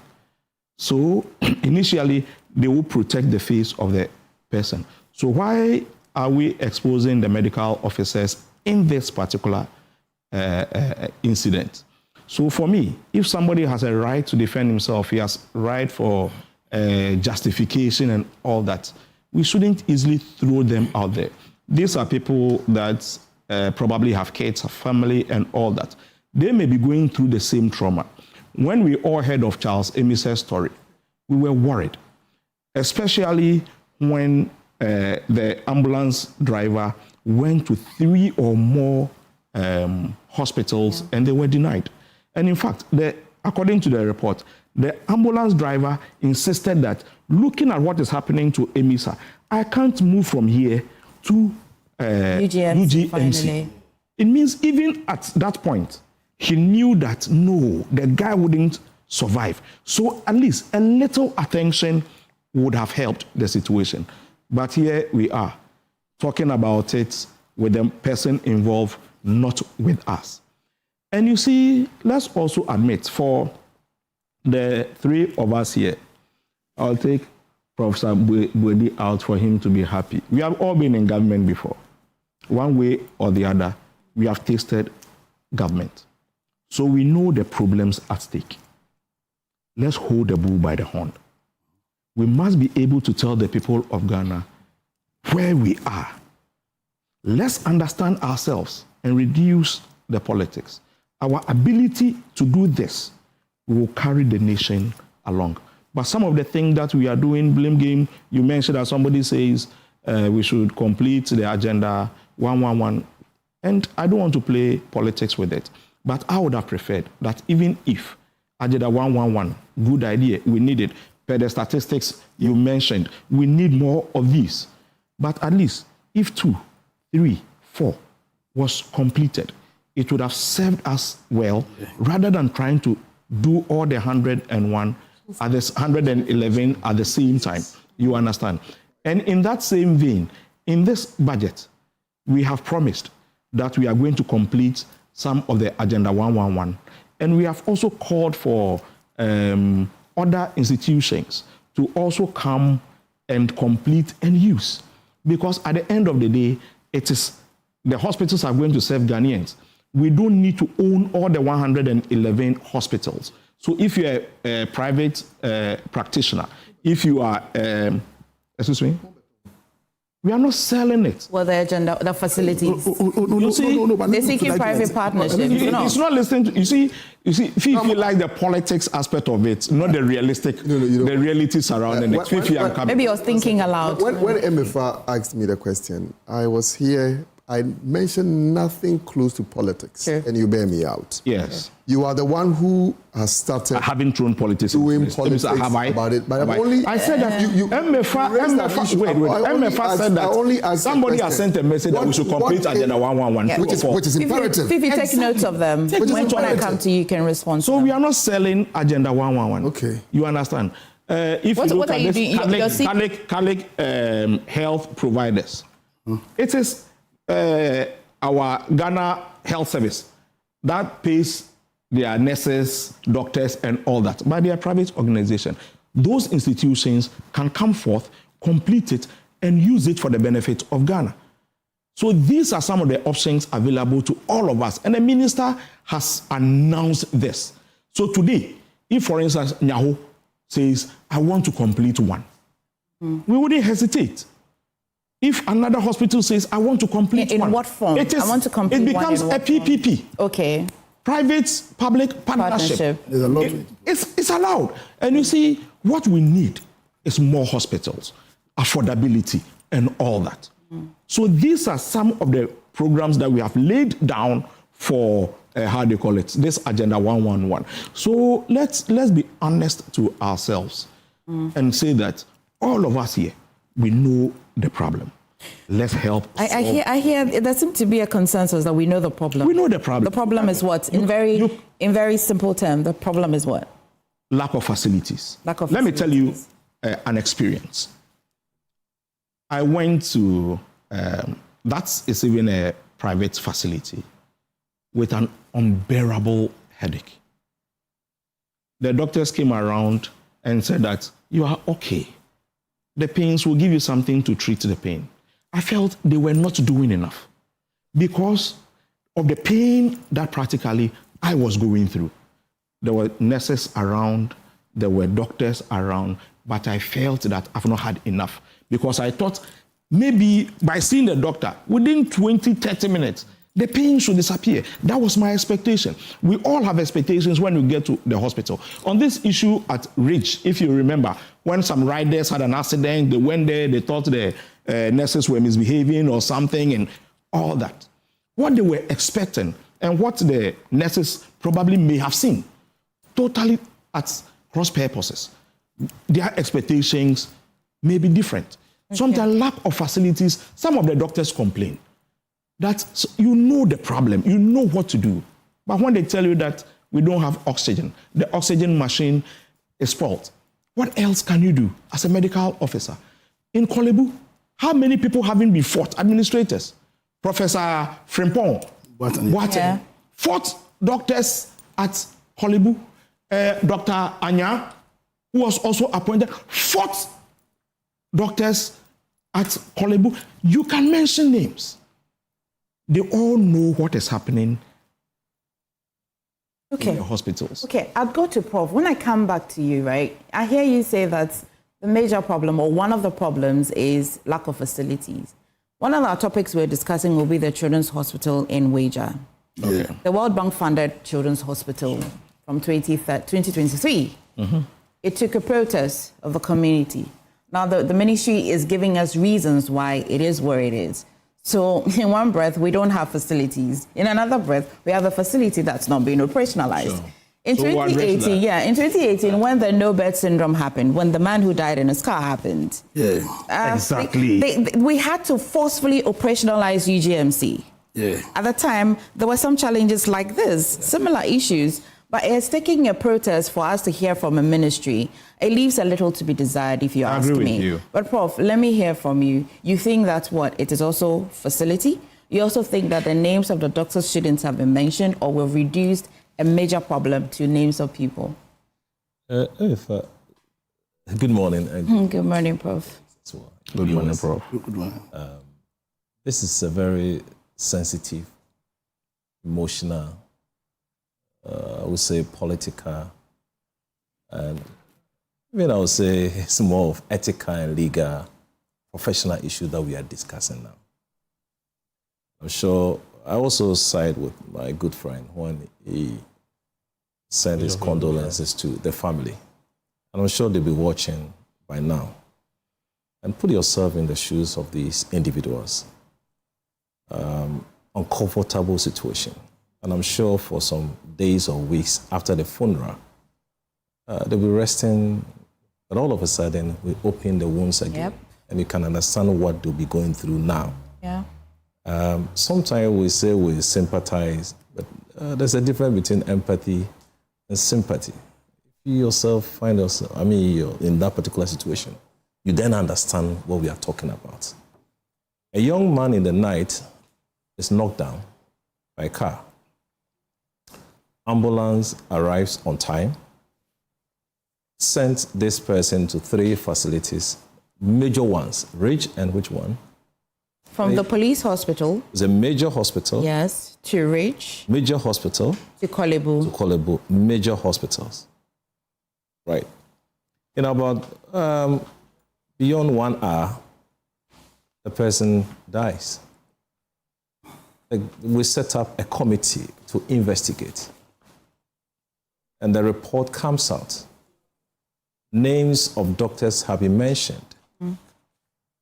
And day after, we had a report from Ghana Medical Service also having issues with the names that were mentioned in that report.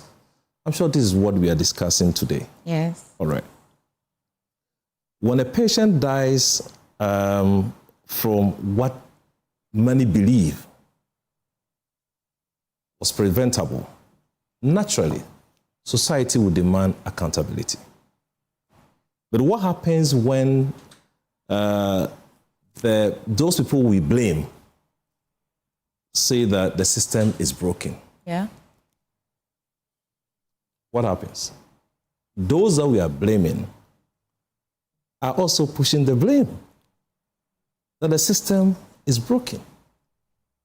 So when can we have finality to our challenges that we go through? Report comes out. Some people have been mentioned, names have been given. Now a sector or association also comes out, levels another allegation. Let's shift the focus also to the system. When can we have this whole thing resolved? I don't know. But when I read the report, my inclination was that, can we have a good doctor in a broken system? Would that doctor function well? No. Not at all. No. A good doctor in a broken system, it can't function well. And that's what we are saddled with now. Prof, look at the number of nurses and doctors, Ghanaian nurses and doctors working outside. And doing very well. And doing very well. You understand? They are not different. They were all trained in the same medical school. So basically, if you pick a Ghanaian health worker and you put them in another jurisdiction where the system is quite well, they function properly. Exactly. You pick the same good doctor or health worker, you bring it to a system that is believed to have been broken, they perform brokenly, really. Well, that is what we are to settle with. I have a mate, Joe Kita, he's now working in the US. He says, I miss Ghana every single day, but I can't see myself working on a patient that cannot survive. It'll be same for Professor Sampany, a pathologist. You understand? Yeah. It's difficult. I can't see it. But out there, I always want to come. I enjoyed life in Ghana. Okay. So he's not doing that out of comfort. Let me have Prof. Landon. Or you want to? No, I just wanted to say something quickly before Prof. continues. I agree that the facilities are important, but I also believe that the attitude of the people and management of the people is equally important. Good. Because sometimes, yes, we talk about the fact that when Ghanaians go out there, they excel. Admittedly, the facilities will be better and then they are able to perform very well. But sometimes our attitude when we are here and when you go out there, the attitude is not the same. Yeah. So it's important as we talk about the fact that, yes, there's a need to equip our facilities and all that.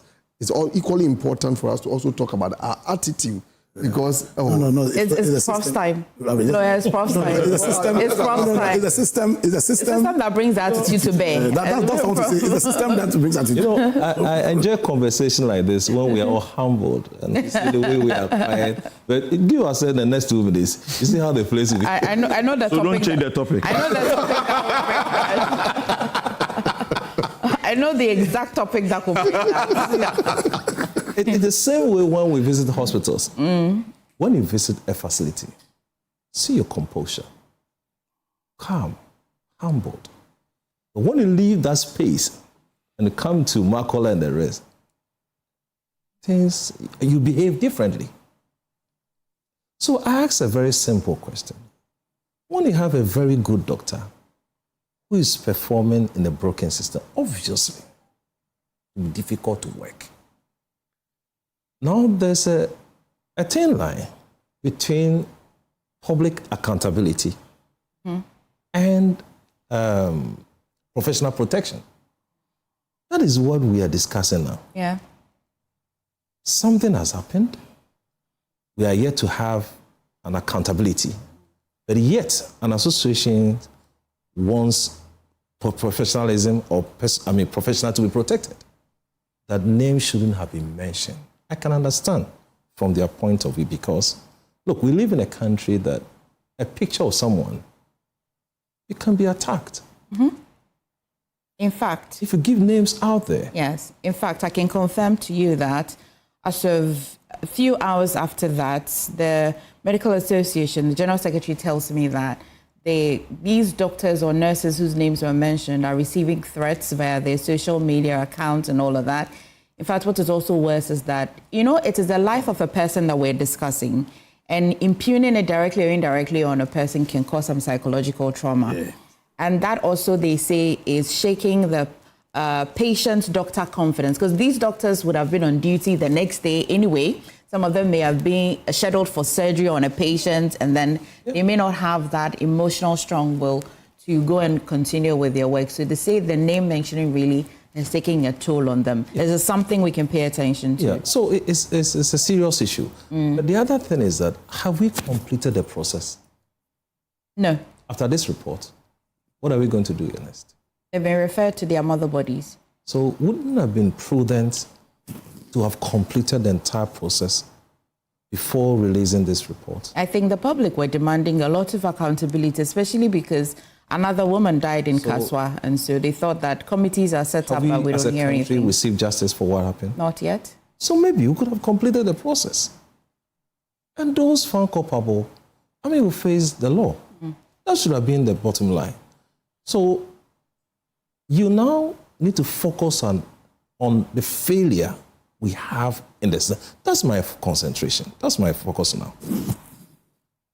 We can now leave the report, and Boafo said, Lord Counsel said it right, that we should not leave the report untouched. Those individuals should be punished, and I agree to that. The other discussion is, look at the system we have in our country, and I can understand, and I agree to some level of certainty that there are some individuals in our facilities or hospitals that they are content creators. And Boafo said it right. In fact, when you visit some of the places, the messages, they are on their phone, responding to everything on social media. They hardly even look at you and tell you what you're supposed to do next. Sometimes you have to even beckon, you have to even tell them, please, I'm here and I need to be served. Well, let's change the emphasis. When you go to some of these hospitals, they are genuine and correct doctors who are working to help Mother Ghana. True. And that profession is a calling. I've had a doctor who told me he had juicy offers in Israel and he could have gone. Several offers came. He declined because he needs to save his own people. He's in the country, serving us. Go to some of the places. Some doctors will even operate a patient even 3 or 4 times in a day before they go home. When they go back to their houses, they are called back to perform. They hardly complain because they love to serve people. So they are genuine doctors who are functioning in the midst of all this system that we have and need to be applauded. We need to also mention this, that as much as we have the bad nuts in the system, a majority of them are good people who are still functioning and working to help our country. So we need to applaud them. Okay. There's a structural failure we have in our country. Doctors who operate people, maybe one doctor operates about 5 patients a day. One doctor does 1. How do you pay such persons? How do you pay them? One doctor attends about 10 patients a day. One attends 1 person. We have all these issues in our country. So the health sector is highly challenged for me. Highly under challenge. Yeah. And it's important the sector minister, our government should pay attention to what is happening to our country. Very soon I'm going to discuss this wager issue. Yeah, which is what I'm coming to you in fact on our table. Yeah. So for how long can we keep talking about this? Okay. Fifi, Amissah, everything. Yeah. Sorry, Emefa. You see, I just got this story. Resign if you are tired of the job. Health committee chair warns health professionals. And that story too was trending yesterday in the evening. I'll beg our MPs. I'll beg people. You mean NDC MPs? This is a health committee chair. Don't bring in politics. He's a member of the... Don't worry. Don't bring in politics. I could have done that. Okay. I chose not to. You see... Because the chairman for the committee speaking. Chairman of the committee. He'd be speaking for the entire committee, would it not? Exactly. And that would have both MPP and NDC MPs. That is why. You see, don't bring your politics here this morning. Not politics. I disagree. Don't. I raised this topic. Let me end where I want to end. Then you can continue. By the chairman in response to what has happened. For a chairman, you only speak on behalf of your committee when you've engaged your members and you know their position. When you express your opinion, it does not represent the committee. It is not an opinion that was shared, I beg you. It is his opinion. Even if it is an opinion. Was it when he spoke at the time that the report was presented to him? Exactly. Okay, let me hear you, Godwin. What's the point here? I am begging everyone, and this shouldn't be an NDC MPP thing. Lives are being lost. My plea is that some of us here are all tired, but we keep going on for the sake of Mother Ghana. Some people, they just get home, get a call to return back to their offices. They do that. They respond on agencies. They are tired, but they are still keeping on. So if these comments come out from people in high places, people who could change events, it becomes a little disappointing. If it wasn't the chairman for the committee, and for example, it was a chairman or director of a health-related institution who made this call, would it be different? It would have been different. Okay. You understand? Because where we are now, we are talking about somebody. If you indulge me 1 second. So I just got a text message. One second. I just got a text message, and the text message is from Honorable Akosua. He's a member of parliament for Achimota. Akosua operates also in the health sector, apart from being a member of parliament. He's a member of the health committee. Okay. He says what the chairman said does not represent his view. Share that message. Don't share it with her. Share it with him. No. Share it with her. Is it that you don't believe that Fifi would have received that message? When he looks on his phone, I've never believed. Sometimes he writes messages with the second phone to the first and reads. I have only one. Fifi came with one phone today. Okay, you said today. I told you, it started nicely. I knew. If I didn't think it was this one, I would bring the I thought it was from another one. You wait. It is his view, not the view of the committee. Okay, but Fifi here. but hear him. But hear Godwin. Godwin says that it's not a call.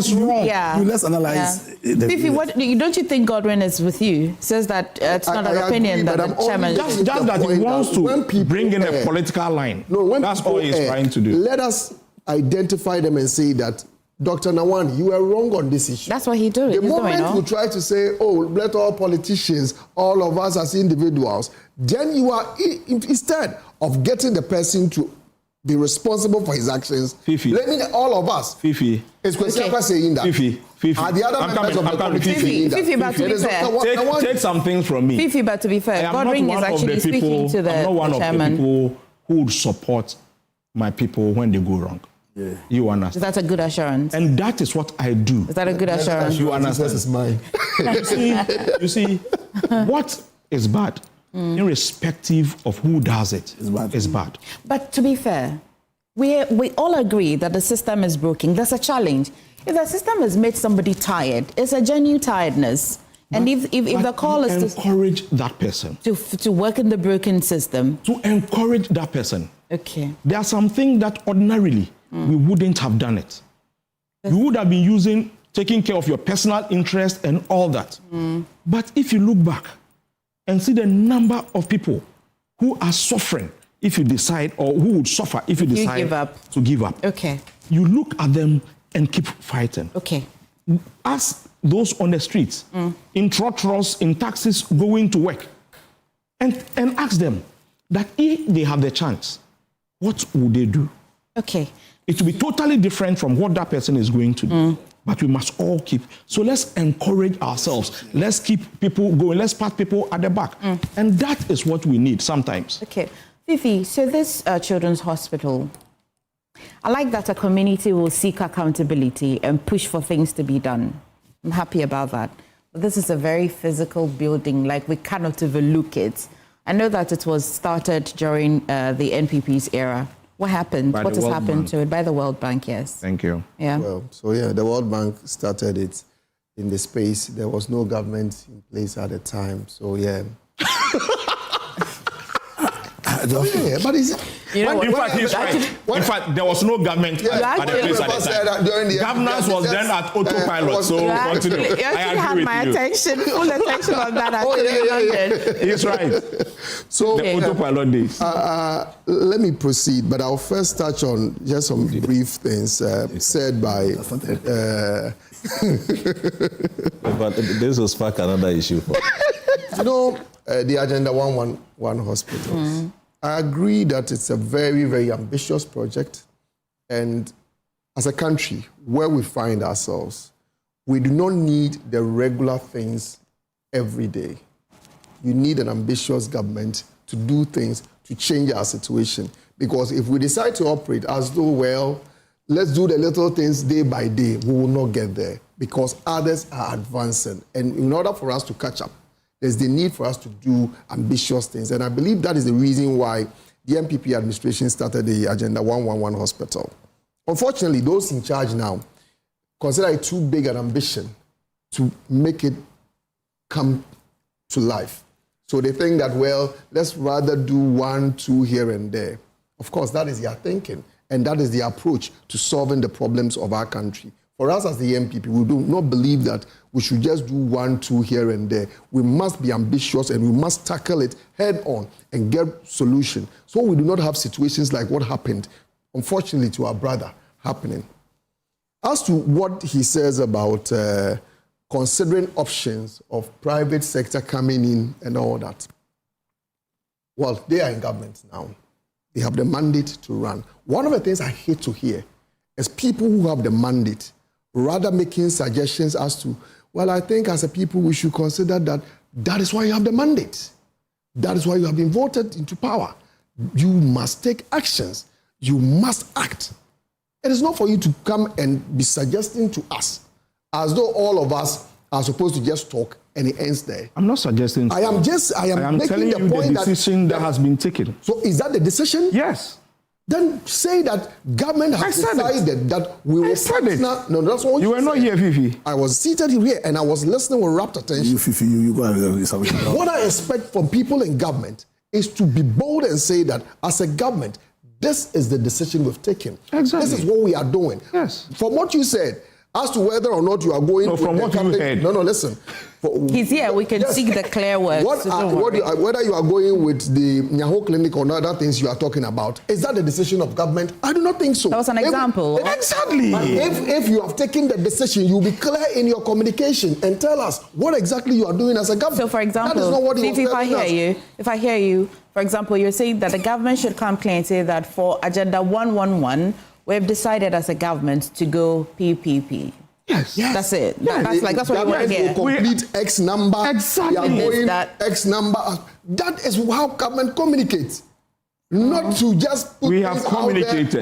Probably you are hearing from the first time from me. And I can appreciate that. I have my doubt as to whether or not government has thought through it. They have a policy in place, because if they do, I do not expect that Akugan will be communicating the way he was communicating. But let's move on to the issue about the Weija Hospital. Okay. The Weija Hospital did not have to get to a stage where the community members will start complaining, because practically that hospital is completed.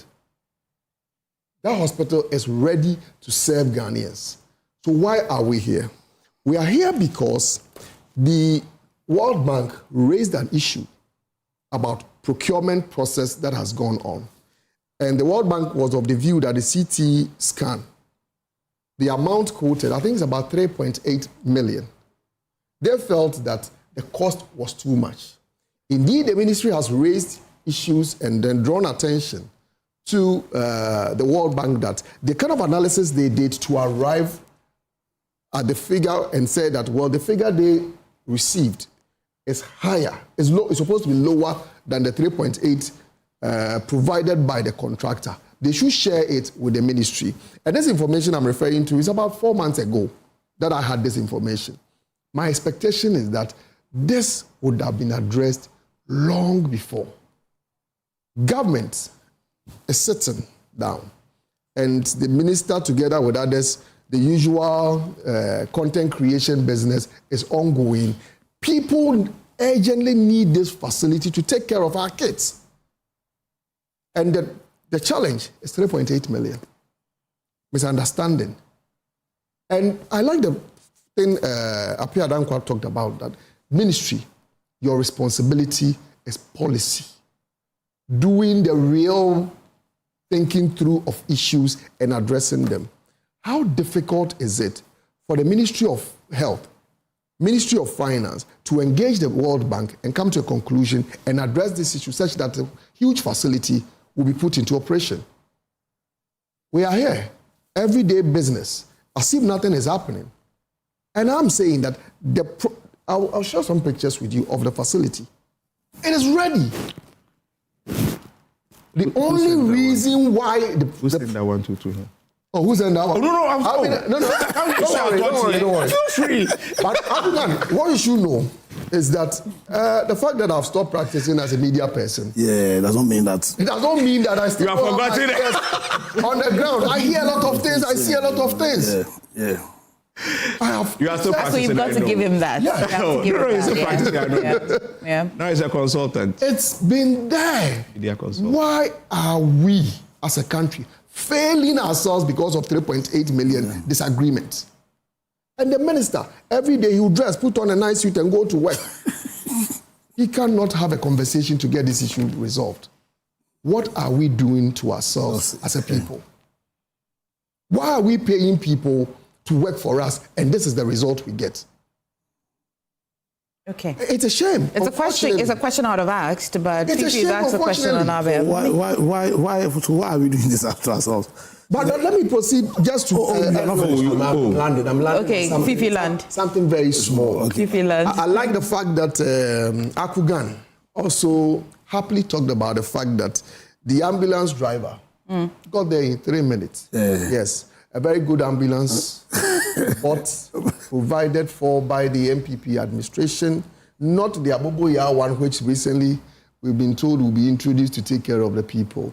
We thank God for governments that take initiative to do the right things, to provide facilities that will take care of us, not government that will look on for facility like Weija to rot away when our children are in need of it. Should we have allowed Fifi to land? Because this landing... Oh, no. It's good to land. It's good. The people of Ghana saw that ambulance and voted them out of power. No, it's good. So that one is not just enough. No, it's good he landed. It's good he landed. That way.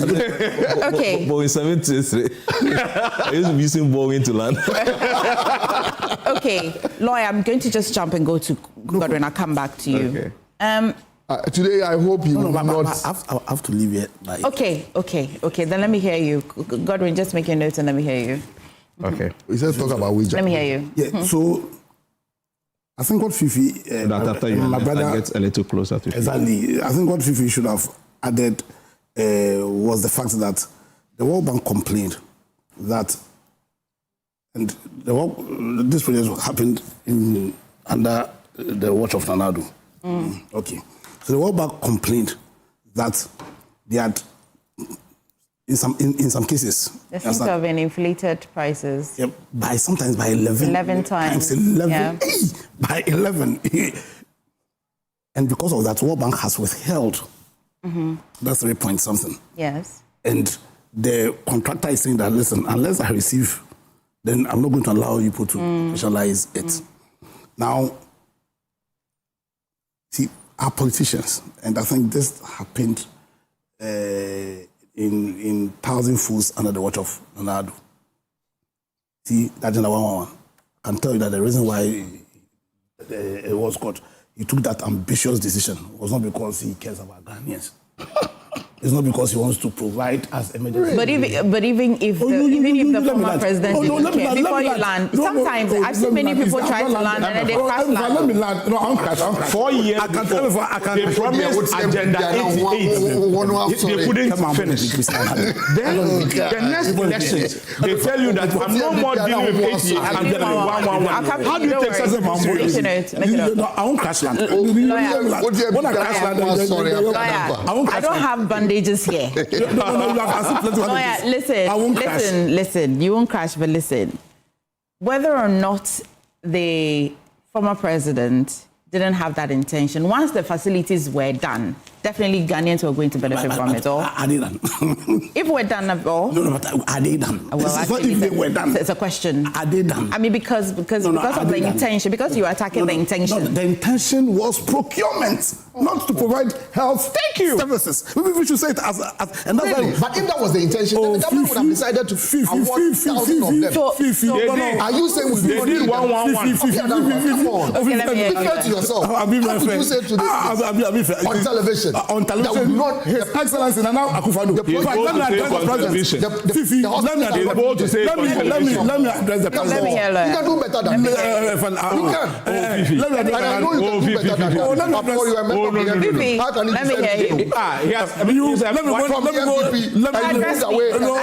Let me go deeper. Let me go lower. Let me go lower. I want to address the president. His Excellency. Don't let he watches Joy News. You will hear the MPP. Everything has changed. Fifi, I'm going to go lower. Address me. Let me hear you. So, is it not strange that a president who cares about the health of the people of Ghana will do to La Polyclinic? Yes. La Polyclinic. What he did to them. And then say that, I'm ambitious. I want to take care of your health needs. So I'm going to introduce Agenda 111.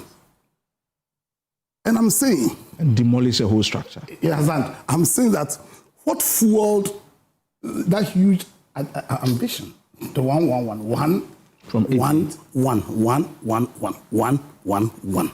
What fueled that ambition was not because he cared about your health situation or create a system where if we will be taking off. What fueled that agenda, Fifi, is procurement.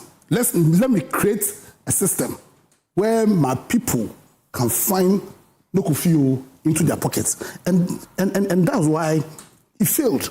And that's what Fifi, let me land. See, when Ghanaians don't need Fifi, what you're doing is all right. No, I'm wondering. Fifi, what you're doing is all right. Please, stop here. Stop, Fifi, please stop. The lawyer was quiet when you were making your point. Just make your notes. Just make your notes. Fifi, that is for Fifi. Let me hear you. I don't interject. I can interject. You understand? If really his concern was health, one, you deal with it in a structured manner. Two, at least fixing about 20. And two, you will not break down what's called large general hospital and come and tell me that you care about our health. But the reason was simple. From 88, the 88 was to finish districts. Each hospital. Agenda 88. I agree. They didn't do one. They didn't do it. No, I'm not calling you. Keep quiet. I'm not calling you. Oh, Fifi is trying to show. Emefa. Fifi. Fifi, just make the point. No, you have to expand our health. Fifi, make the point. You just make put the notes. Fifi, next I will control where Fifi sits.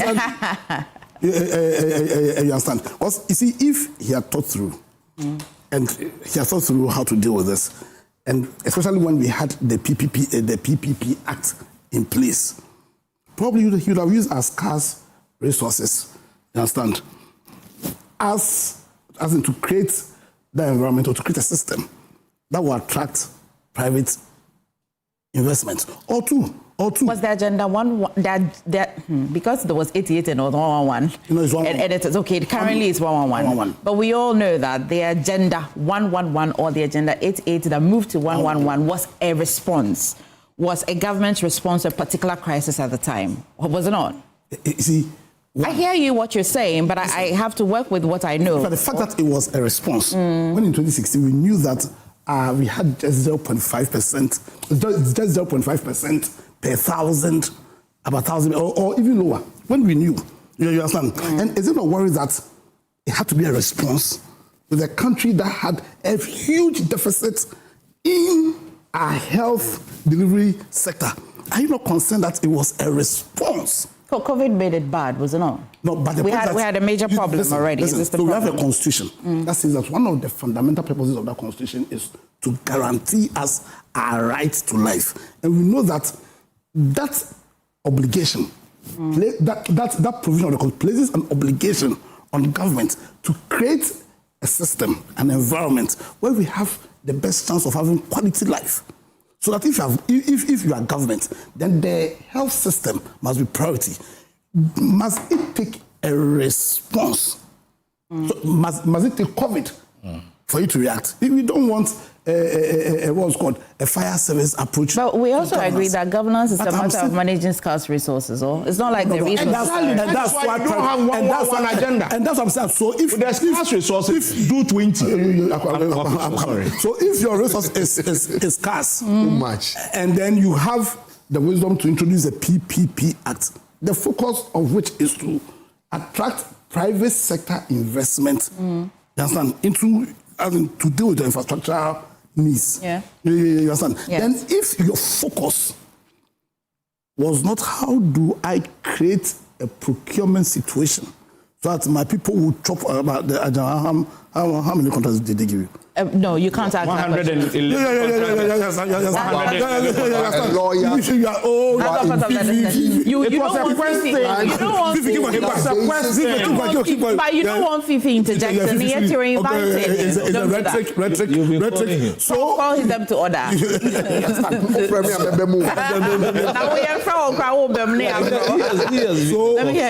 you ask the question, why are we doing this to ourselves?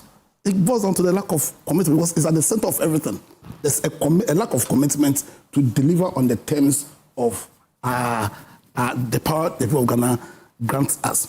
As in, even where World Bank grants you resources to undertake a very serious contract, we support that by simple under their watch. You understand? But having said that, under their watch. But having said that, under their watch. The point is that times 11 under their watch, because the figures are allegedly, but under their watch. For me, the solution is I'll ask the current government. Listen, our brothers have done a grave mistake. We can hold their neck by the principle of accountability, probity, and accountability, because of the urgency of our situation. Probably we can. It's just about 3 points or something. Like 3.5 max. So government, you sort out, because the issue is not World Bank saying that World Bank has not released the funds. The contractor says that unless you pay me, I'll allow you to go. Let's sort out the contractor. Let us chase them. Let's chase them. We'll chase them. Let's chase them. Okay. And then put in place systems where there can be times 11. Sure. There can be times 6. Godwin, there can be times 10. I will struggle to believe that an intention of a government will really be just to create and loot. Would it be that there was an intention, but the action then became a problem? Because a president or a government would say that, I know that we already pressed with health needs. Sure. But COVID has brought a much deeper broken system. I want to do 88 district hospitals. After proper auditing, for example, people in the Volta region, what are you going to use to do to meet the standard? Well, then let's provide for all of the districts and all of that. So the intention, I cannot attack the intention. I want to attack the implementation of it. Personally, I will say that I have 4 kids.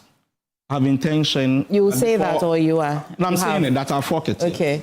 And then my intention is to provide a house each for them before I leave. Okay. But as I say today, when I don't even have those resources, I should go all the 4. I have that intention already. So they should start the 4 at the same time. Certainly not. You do one. When you get more resources, you do the other. That is how it is done. So your view then counters what a lawyer is saying. In the Akan language, they say, if you want to whiten your teeth at the same time, it is blood that flows out of it. I can't say what you say. Opre o posia mujaneba. Ufiti preko posia. It is a gradual effort to whiten the teeth, but it is only MPP who wants it done in one year. You see, I agree with Lawyer Dankwa when it comes to the issue of solving the monetary issue. But I disagree vividly with Fifi when he says that ignore the corruption, ignore everything, just find 3.5 million and pay. No, but Fifi didn't admit to any corruption. I never said that. He didn't admit to corruption. He can't admit. But the truth is that what is stalling what is stalling the project, obviously, is the corruption. So he can't say that. But in fact, what it means is that if it is the inflated 11% rise and all those things, just find money and pay so that at least we can have access. We can have access to the hospital and all that. Hang on, but your previous government has not debunked this times 11 thing. Yeah, I've not had any responses. So Godwin, I'll come to you, but it's important that we clear this. Because you're calling for the operationalization of this. There is a government in place. Government has a mandate and government has a responsibility. A concern has been raised. My expectation is that there were ministers or there were officials who were responsible. And to be honest with you, this is not something that is handled by the minister. There are staff of the ministry who handle this. Of course, we always go for the leadership. Yes, the staff are still at the ministry. So if the government believe that, well, there are concerns that have been raised, nothing stops the minister from engaging the staff at the ministry that this is the issue. Because if you are not careful, you miss the point by saying that let's go for the minister. Probably at the time, the minister was not even involved in this arrangement. Okay, then back to Godwin. See where we are. There's another Akan proverb that says that what the stomach needs is satisfaction and its fullness. But definitely not with the diarrhea.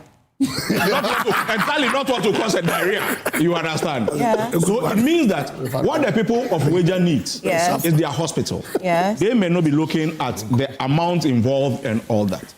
This is where our appeal to Goodman, highly professional young man.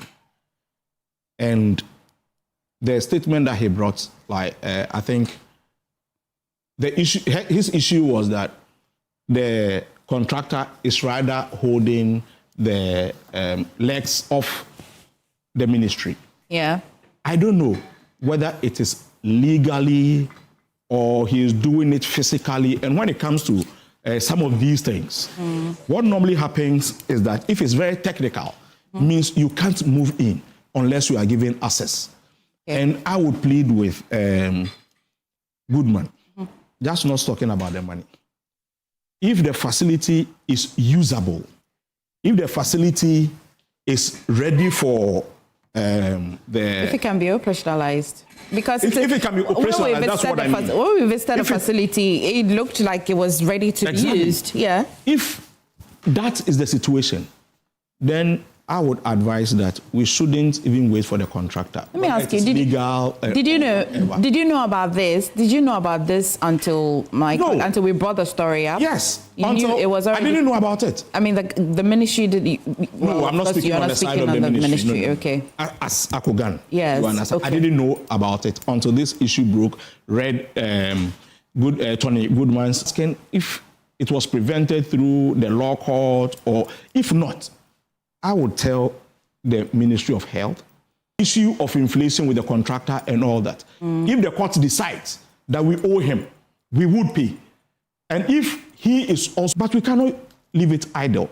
As a government member, how long would you give this? I mean, the president has asked the ministry to. When you don't know the facts, you don't move. It's a bit difficult. Okay. Yes, especially when it says the contractor is rather preventing. I don't know how. If I know how.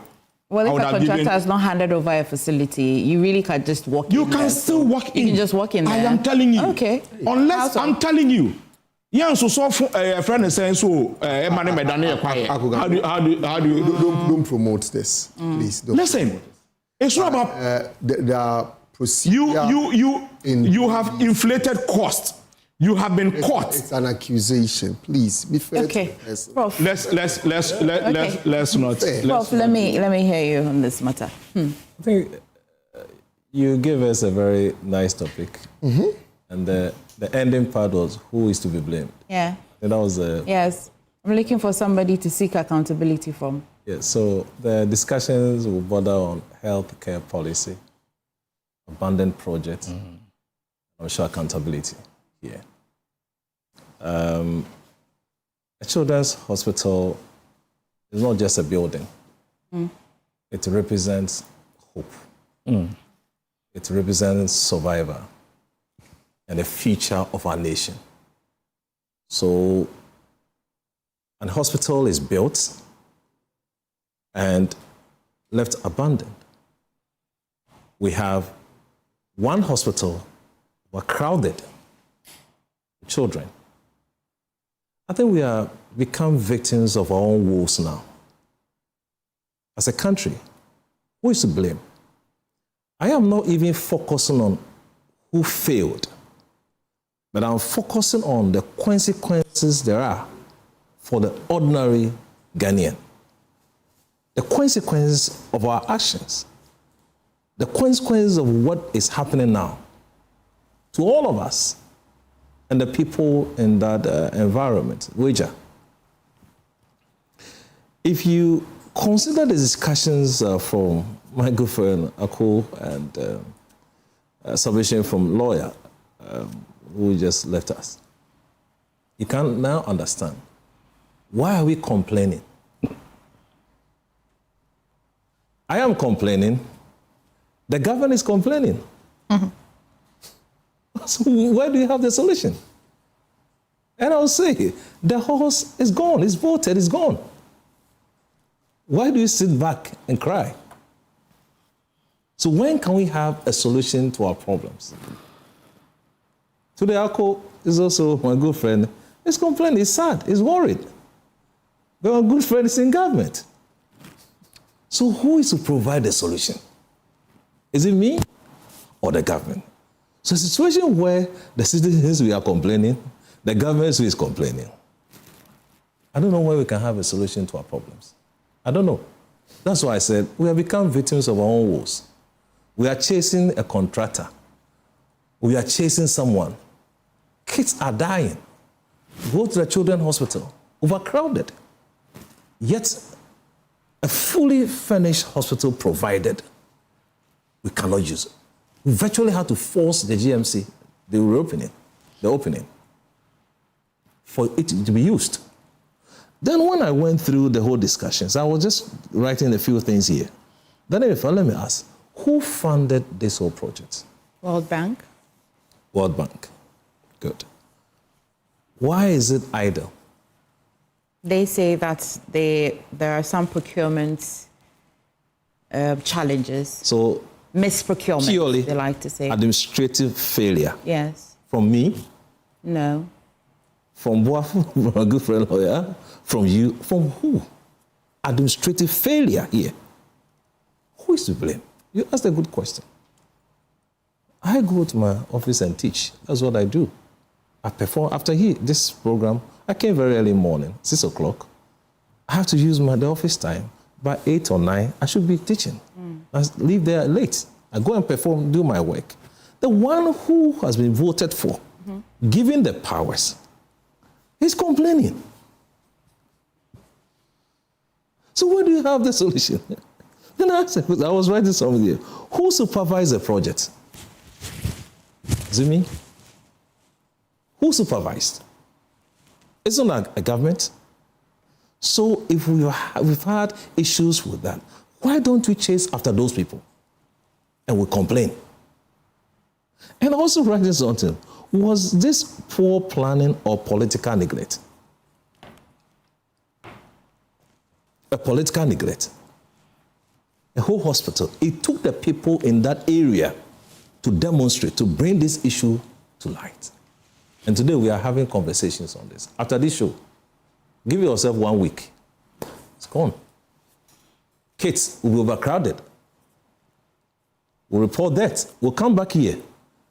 The people in the area, maybe a parent or so, trying to send a child to hospital, could not get ambulance, could not get support. Meanwhile, a fully furnished hospital lying down.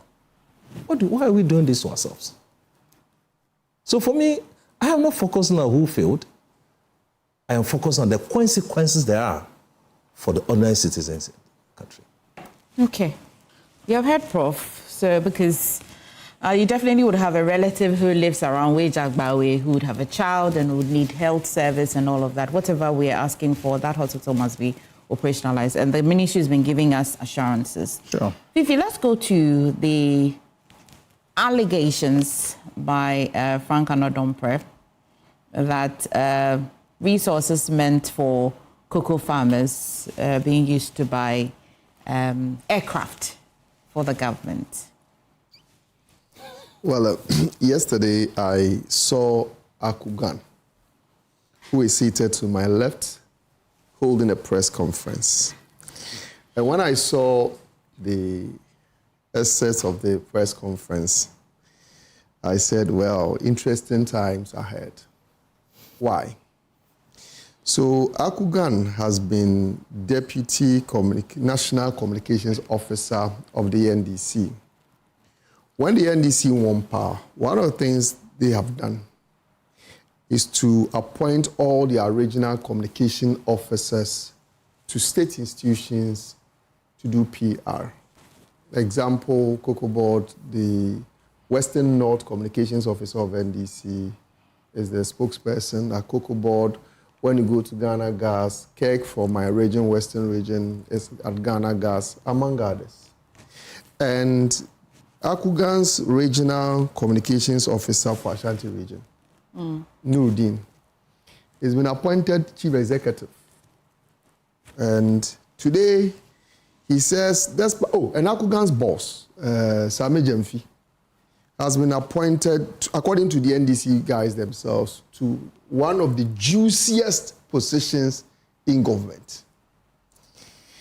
Now, I hear Nuruddin, who has been appointed Chief Executive, says the position Akugan is eyeing, the National Communications Officer, he wants that one too. You are not doing selection for us. Oh, allow me to make my point. Akugan, his boss, has been appointed to one of the juiciest positions according to the NDC guys themselves.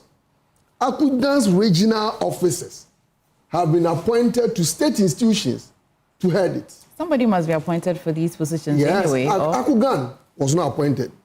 He didn't get anything. He has been left at the party office. So that is why you refuse cocoa farms to buy aircraft. Allow me to make my point, Akugan. As I'm making it in your interest, why are you pretending as if you don't like it? Allow me to make my point. I have to communicate on that, I have people who do that for me. All your colleagues have been appointed. And Akugan has been left at the party office. Are we talking about the cocoa? Oh, yes, I'm and that is cocoa. Oh, allow me. Okay, Godwin. And Akugan, who has been left at the party office as well, if you people say you won't give me any position, I'll no ball. Let me go for National Communications Officer. And Rudy says, I want that one too. So Akugan says, no way, I won't allow this. I will show these people that I am doing something here and I deserve to be the person to run affairs and not the one who has been given chief executive position. So Akugan had to at least let the people know that shall meet to Adeti. So that is where you are driving at. And that's and you see, on top of that, you know, when the bank, one of the things Akugan addressed was the issue about the Bank of Ghana. Akugan, who is now at the party office, handling issues about the party's communication. When Bank of Ghana wanted party people to do communication for them, they went to majority in parliament and got other people. I don't know whether they resourced them to do the PR for them. And Akugan, the National Communication Office, at least the one who is at the office, because Ami Jemfi is somewhere handling a juicy position. Akugan was not even part of it. So Akugan wants everyone to know that yes, I am here. You people, if you've forgotten about me, I want to tell you that I am here and I am ready for the National Communication Officer position. But the issue about which Akugan addressed at his press conference was about what they say, Honorable Frank Anodom-Prayer. I want to know what I should do with the earlier information. Shall I keep it? I should keep it here first.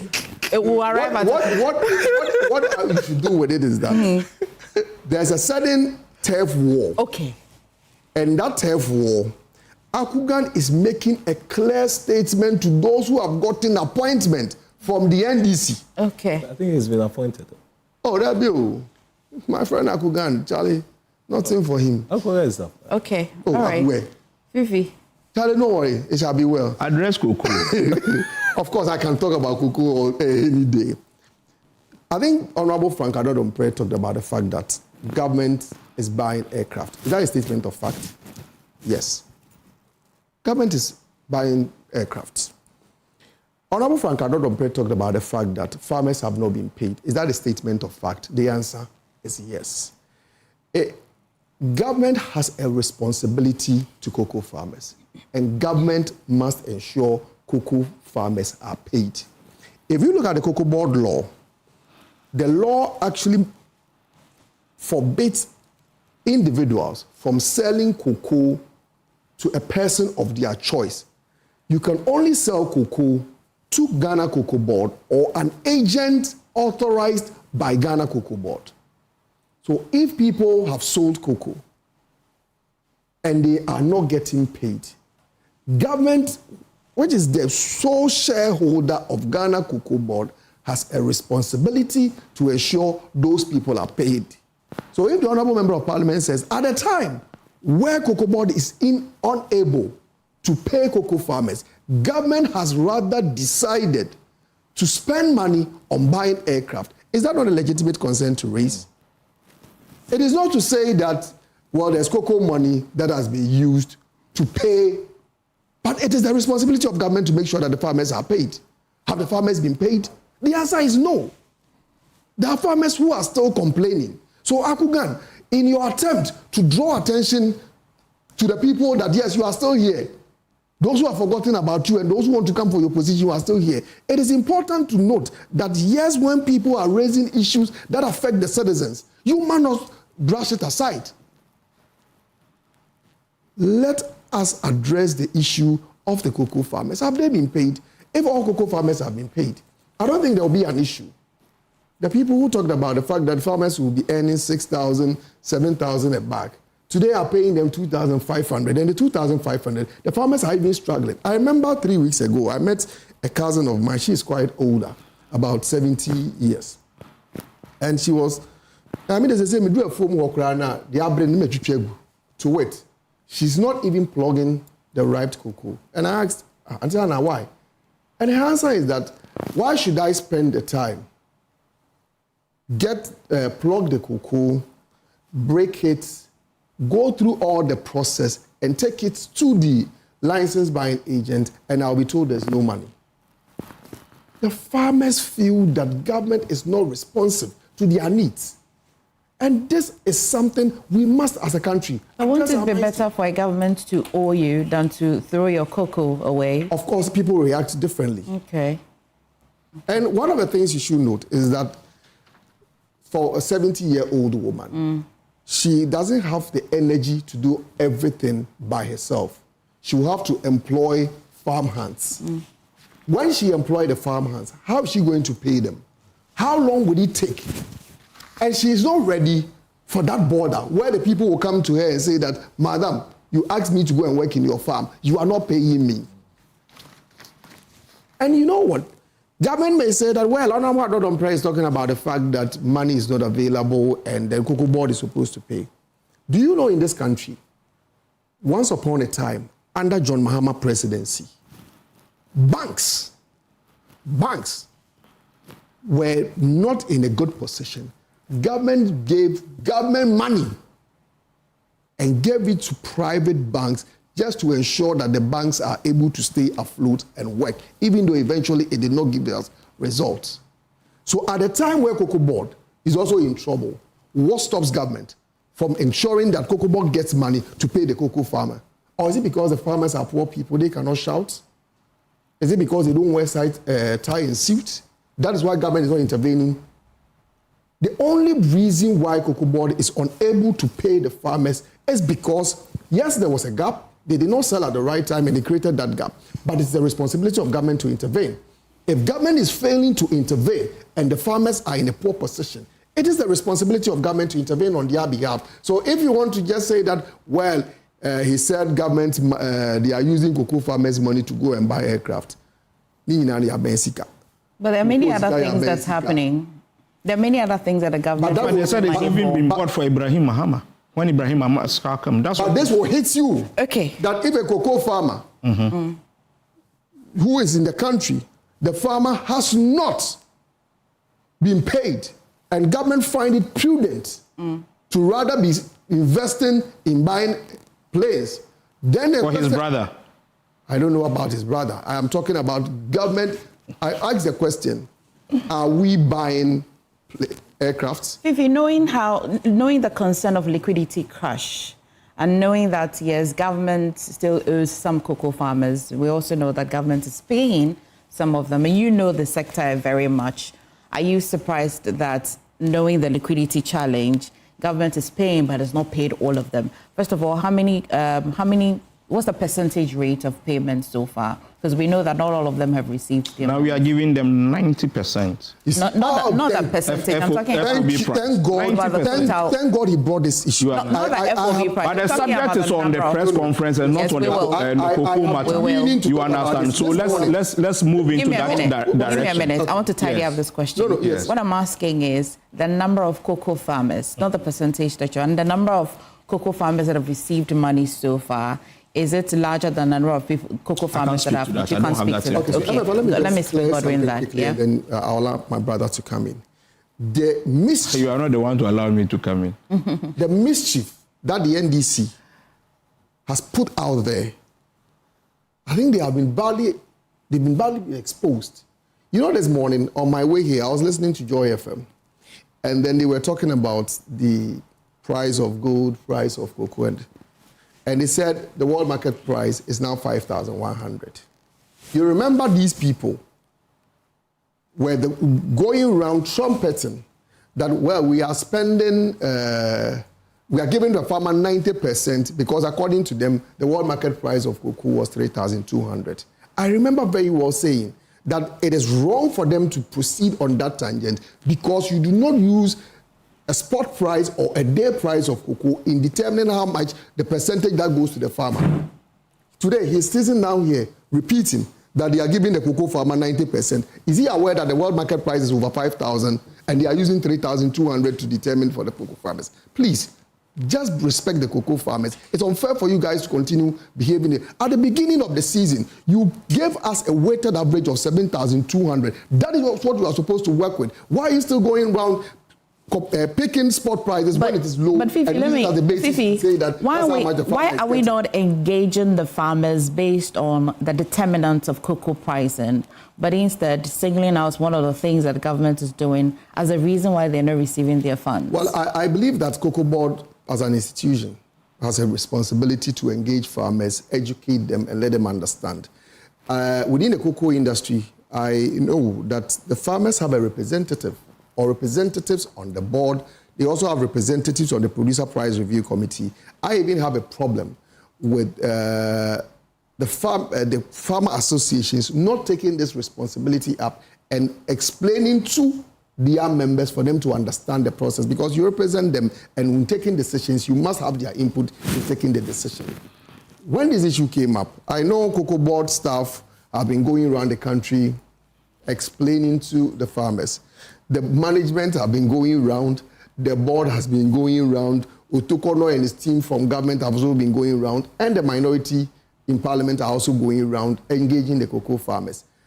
It's important for us to engage the farmers, but when we are engaging the farmers, we must engage them with the truth. We must not go to the farmers with information that is not the fact. For example, like what Akugan tried to do a few seconds ago by saying that they are paying the cocoa farmer 90%. 90% of what's the difference between that and the assertion by Arno Domfrey?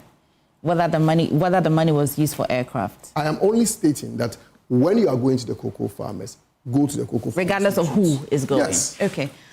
Godwin, what record are we setting straight? I am very happy my brother couldn't go head on the question that you asked. And then he was just moving in circles, talking about people's ambition and all that.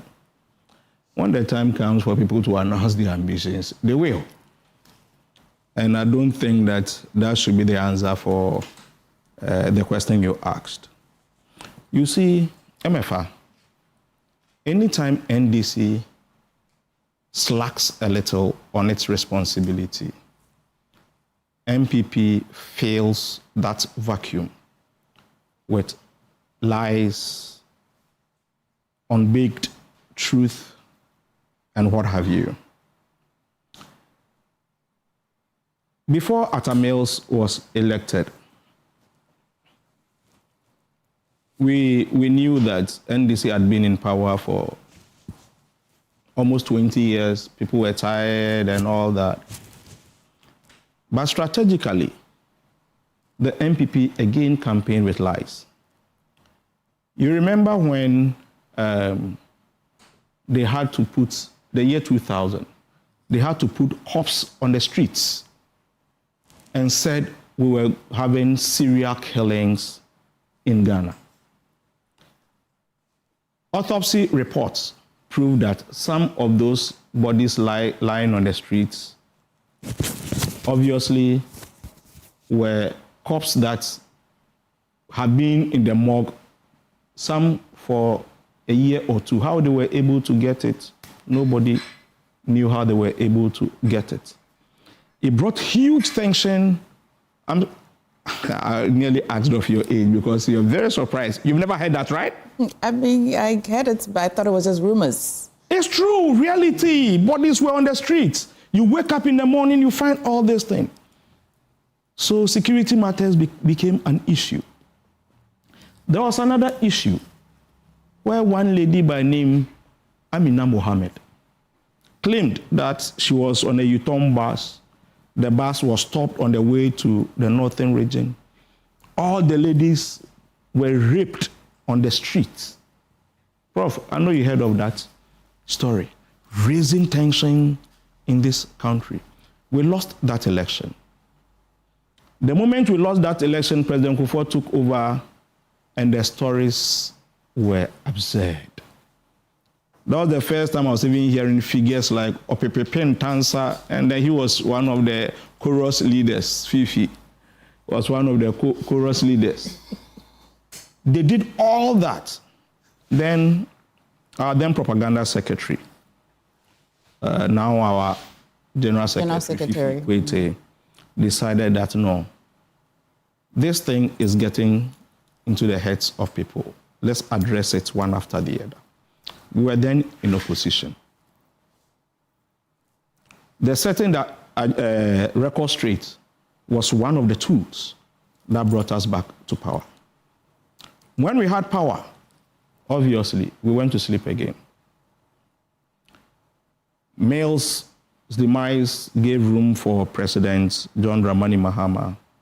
And when he was about having a second term, but for me, it was in the will of God. Because if he had had that term, we wouldn't have been seeing what we are seeing today. So for me, it's all in the hands of God. But what Fifi Boafo and his team did to John Dramani Mahama at a time that we were building infrastructures like this Circle Dubai, airports, roads, schools, name them. But they capitalized either on the naivety of people or what? They started this Papano agenda, a conversation between two ladies. Papano became a campaign tool for NPP. We didn't address it. Dumso became a campaign tool for NPP. We didn't address it. Inconfirm became a campaign tool. And the strategy was to take the people of Ghana's minds off the development that we were doing. Then but they came back home. Are not gullible. That is what you may think. If you don't address, wait a minute. Gullible. That's for the headline. Listen, don't worry. You can choose your headlines. I don't have a problem with it. Ghanaians are gullible. Truth is that sometimes when things are raised over and over and over again, it sticks to people's heads. Sometimes they'll tell you that, I heard it on Joy News. I heard it on Omai FM. I heard it on Radio Gold. I heard it here. And sometimes when there are some people that when they hear things from trusted, sources, then they begin to weigh it and say that, then it might be true. We didn't address issues as we were supposed to. Then we went home in 2016, based on falsehood and all that. Then they come back to power. Go to cocoa farms and tell cocoa farmers, you see, instead of paying you, they are using your money to buy planes for their, the president has bought plane for his brother. And you see, when we are addressing this issue of health, I condemned the statement from the health committee chair, who is an NDC person. Fifi, you couldn't do same for your MP for in Sawam, Adwejiri. At least to take even your party off that. But as your strategy goes, when the lies are out there, you will defend it. You move with it. Emefa, they went to maize farmers and told them that, your maize, they are not buying it because NDC has imported maize from Brazil and flooded the market with it. So there's no way that your market, your goods will be bought.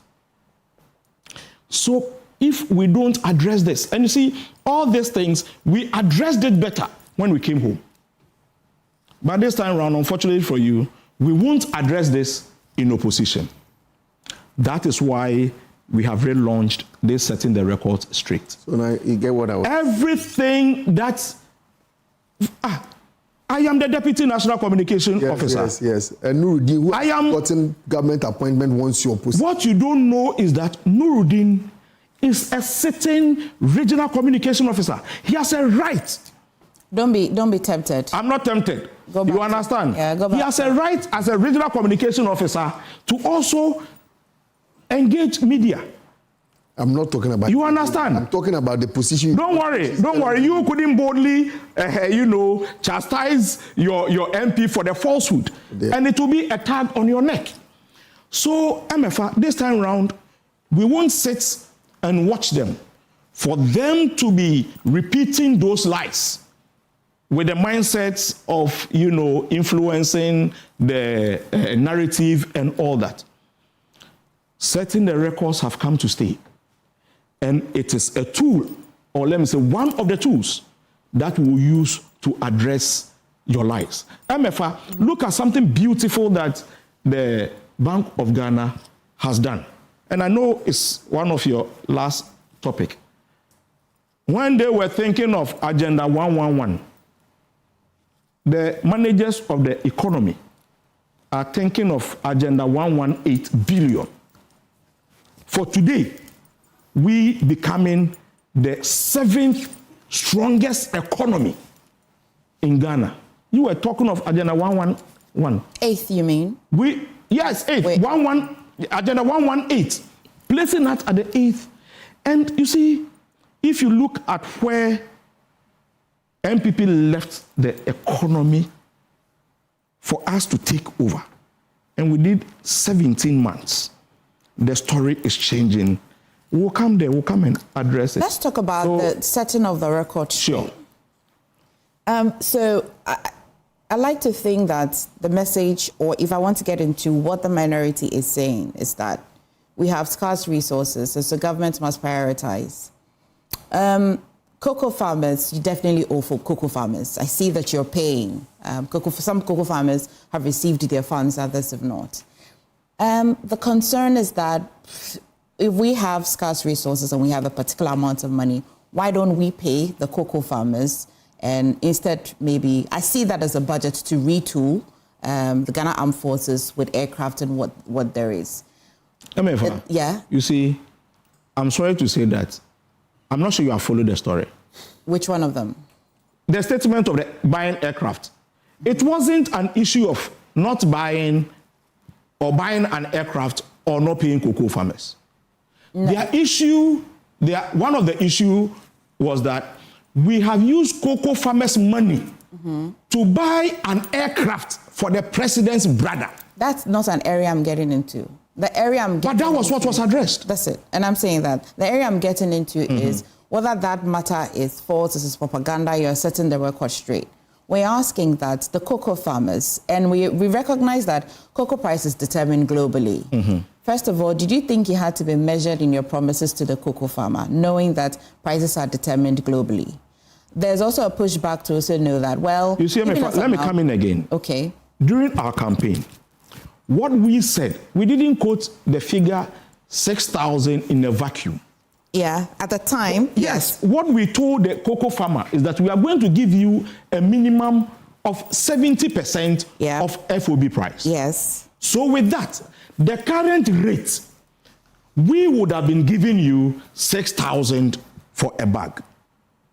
It means that if today, the same rate, if we were giving the cocoa farmer, today we are giving them 90%.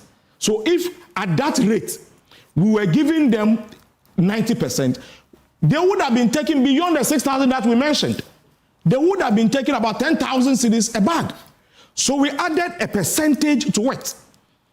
So we shouldn't confuse ourselves that we said in a vacuum that we are going to give we are going to give the cocoa farmer 6,000 a bag. It wasn't in a vacuum. There was a percentage that we calculated that got us to that 6,000 per bag. What are you telling the cocoa farmer who has not received their payments as of today? You see, that is why this issue of the produce buyers deciding to go and buy Ivory Coast cocoa instead of buying that of our cocoa farmers, because they are seeing a business around it. The government will not go and then buy cocoa directly from the farms. Money is given to, is it purchasing clerks? Or what's the name of? Licensed buying. Licensed buyers. They go to the farmers and buy. Now there's an opportunity for them to rob us. One, Ghana is selling it as 25 or 26. Ivory Coast is selling it at 1,200. So there's a profit going to buy in Ivory Coast instead of buying that of our farmers. So that one is something that the national security are dealing with. I think last week or last 2 weeks, in the Bono region, I think Doma area, some buyers were arrested. And I don't know if Joy announced it. They were arrested because they had gone to Ivory Coast instead of buying that of Ghanaians, to buy that of Ivorians. Do you see where I'm going? Prof, and I'm coming to you. Where I'm going is that if you clear the air about the retooling of the Ghana Armed Forces and also the allegations of buying it for the president's brother and all of that, if you clear that away, and there's an existing issue of a certain number of cocoa farmers still who have not received their payments, won't the minority still find another loophole to still want to occupy? Why wouldn't you just pay them? The minority has a duty. They are free to take advantage of things that they feel we should do that is not done. In opposition, you are always on the heels of the government. Okay. You take opportunity, but what's setting the record straight is targeted as is to dealing with the jandam and the falsehood. That is why I've heard this word jandam a few times on this. Oh, yeah. What is it? That's a strategy. What is it? He's a communication consultant. So is that an English word? It's not an English word. What is it? It's a carved MPP word. Okay. You understand that we have, yes. Okay, let me go to you were the instigator. I mean, and it's a genuine question. I've heard this a few times. Yes, that's the jandam. Okay. So you see... He's asking you what is jandam. Explain. No. You can explain better because you coined it. So I don't know the coin. Okay. This thing. But you see... You do not know, but you are using it. No, you have now made us get the idea that tuning the minds of people with falsehood for them to believe. Okay. You know, that's the agenda. Okay. So you see, that is why I also, in the press release, I commended Honorable Felix Kwakye-Fosu. You know, the government is also doing accounting to the people's accountability series. Those ones are targeted at some of the things that government is doing and all that. So it is not, we are not working at cross purposes.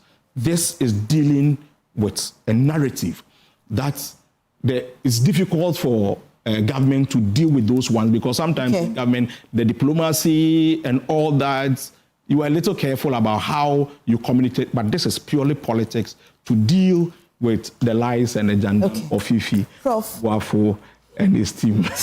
Prof, again, I'll start my question by acknowledging that the whole idea of governance is really somebody to superintend the scarce resources. Yeah. Okay.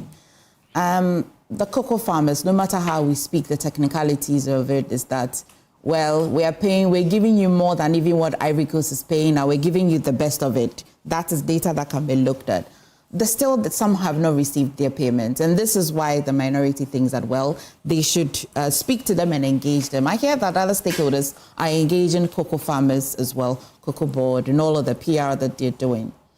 What is really the problem? Did we have to use the purchases of the aircrafts as one of the communications tool to tell the farmer what the challenge really is? And should we also wait? How much will it cost the government to just pay all of the cocoa farmers? And of course, they're paying. I just want to put that on record. Something is important to consider manifestos. Okay. Natural deliverables. Very important when you're having these discussions because MPP had their manifesto. Unfortunately, they didn't win the election. NDC had, and they won.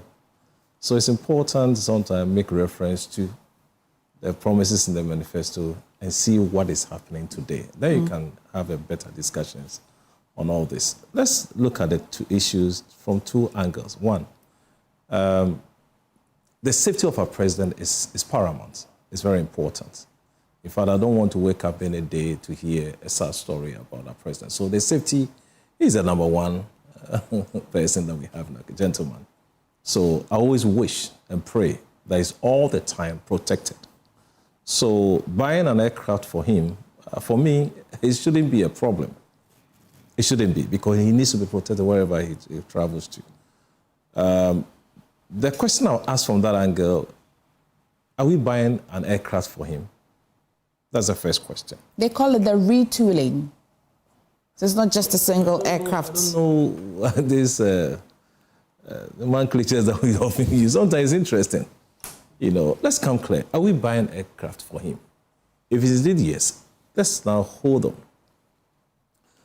Now, the farmers, agric is very important Because the three aspects of life, food, clothing, shelter, they all will come from agric. So we don't play with. Check the proportion of revenues that we generate from the sale of cocoa. It should tell you that it's a sector we don't need to toy with at all. The other question is, have they been paid? Do they have arrears? And have they been paid?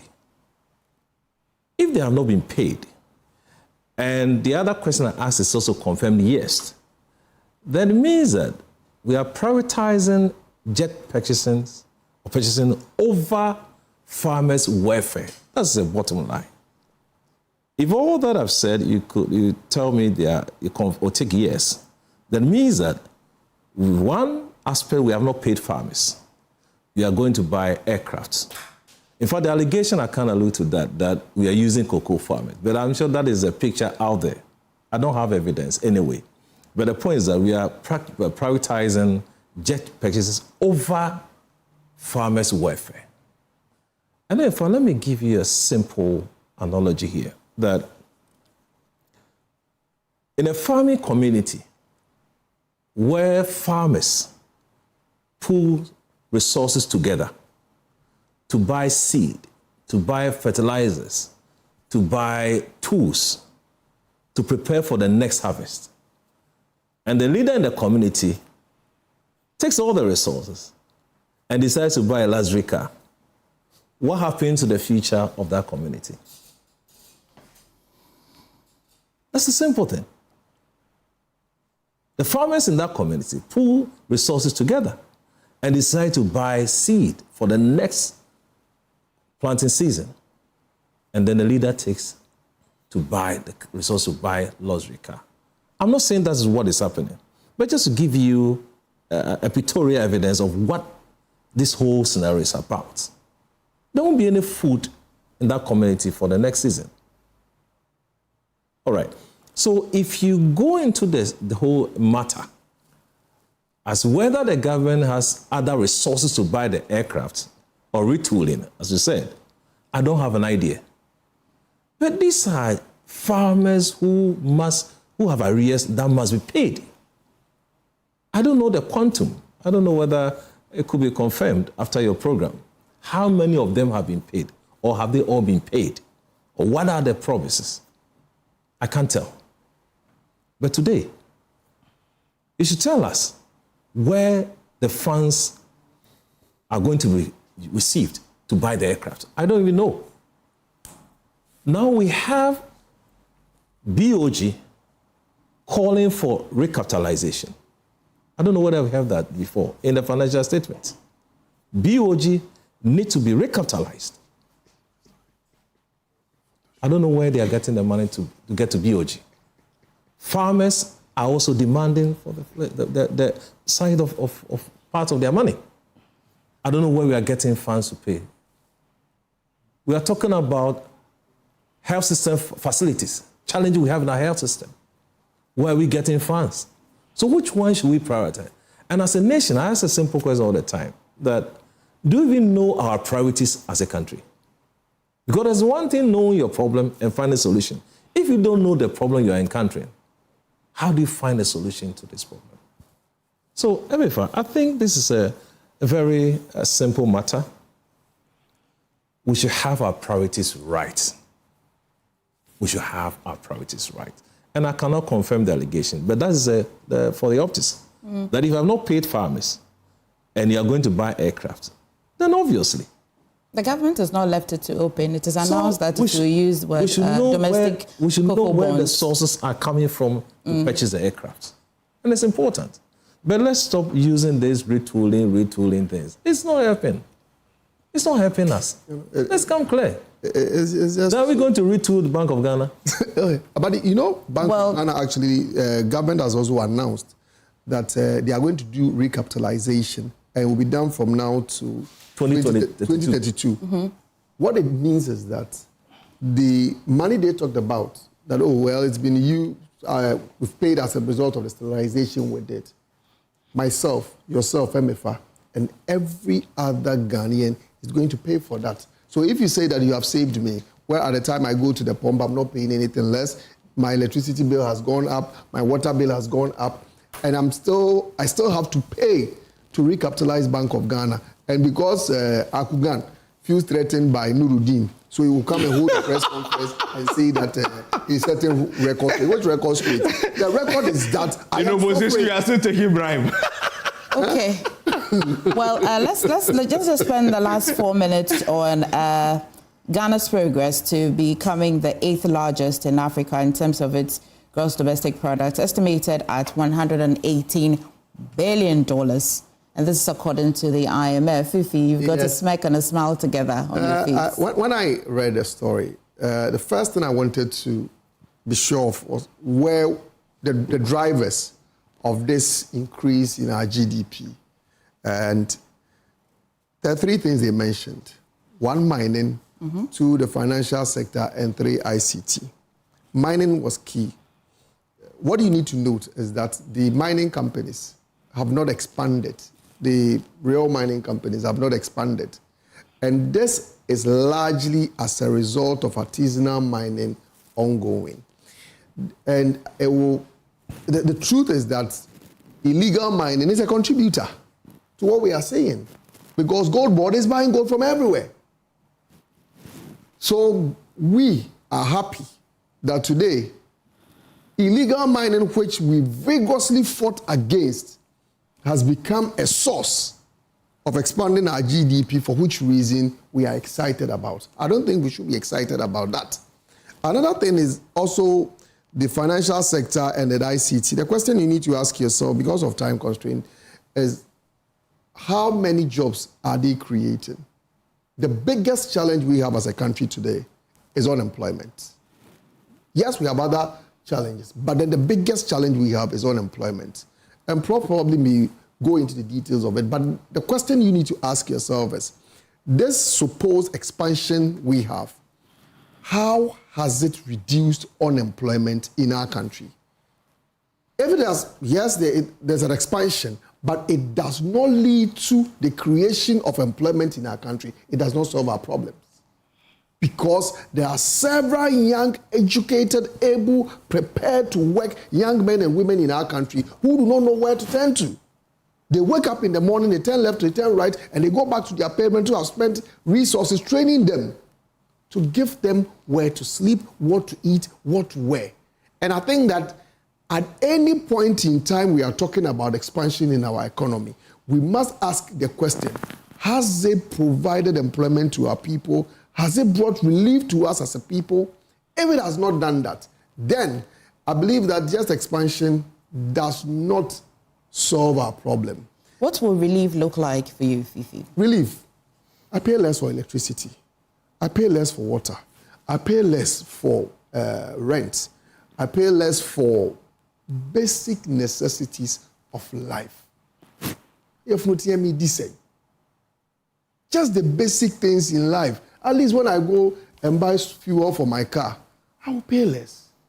When it's time for me to pay my electricity bill, I will not have to pay the 28% which I'm paying now. When I'm buying water, I can pay for it. But if it's 28%, but at least you are sure that tomorrow it will not increase, would you not be happy with that? There's no assurance. There is no assurance. They told us that they were going to make our lives better by resetting. You can look at the inflation rate to make an assurance. So that's what you need to draw your attention to. They said that inflation is 3%. But if I go into the basket, the inflation basket, and I pick the things that affect me, and these are not special things. These are basic things that affect my life, like electricity, like water, like fuel. And I'm paying way more than the 3% you are talking about. The question is, how is my life getting improved? Because I'm not asking for special things. The basic things every human being is supposed to enjoy. Today, do you pay more than you were paying previously? Of course, I pay more for fuel. Yes, I pay more for electricity. Yes, I pay more for rent. So how are you telling me that my situation is better? Okay. Emefa. Good one. It's a sad situation. Yes, indeed. there's an Akam proverb. There's been a lot of proverbs on this table. I'm telling you. There's a lot of proverbs on this table today, yeah? When Yashi Amawasia, Memonochrono, to it, if you are unable to give your mother-in-law or your in-laws anything, don't steal from them. How much was he buying fuel under NPP administration? He says he was paying less. Unless he was manufacturing fuel in his room. Else, I'm coming. I'm coming. Listen, what determines the prices of petrol? 3, the cost of the crude, exchange rates, and then what else? I'll get to the taxes. last one. You don't want to talk about the fact that taxes. Taxes. You are asking right. us to pay. I said it's 3. So we don't get. I left taxes out deliberately. Today. I mean, for globally, exchange rate, price of crude, then locally we can now add the taxes. Exactly. So it's fair. So when our exchange rate was hovering around 17 cedis, how much were we paying to $1? How much were we paying for fuel? You understand? You see, Emefa, that is some of the dishonesty. That is the dishonesty. Emefa, let's ignore him. Let's ignore him. I can't ignore Fifi. Why would I? Let's ignore him and speak to the people of Ghana. You understand? No, I can't. Maybe he indeed was buying it cheaper. That's why. And apart from the fact that he didn't buy fuel because Cocoa Bad under their tenure was giving oil cards for them to buy fuel and all that. Apart from that, he couldn't have bought fuel anywhere cheaper than we are buying now. Okay. You understand? Emefa, they left us an economy that we couldn't service our debt. We had to give a haircut to pensioners to be able to get our economy afloat. They left us a junk economy. Today, in 17 months, the records are changing. You are telling me that cost of living is high. Where are you living?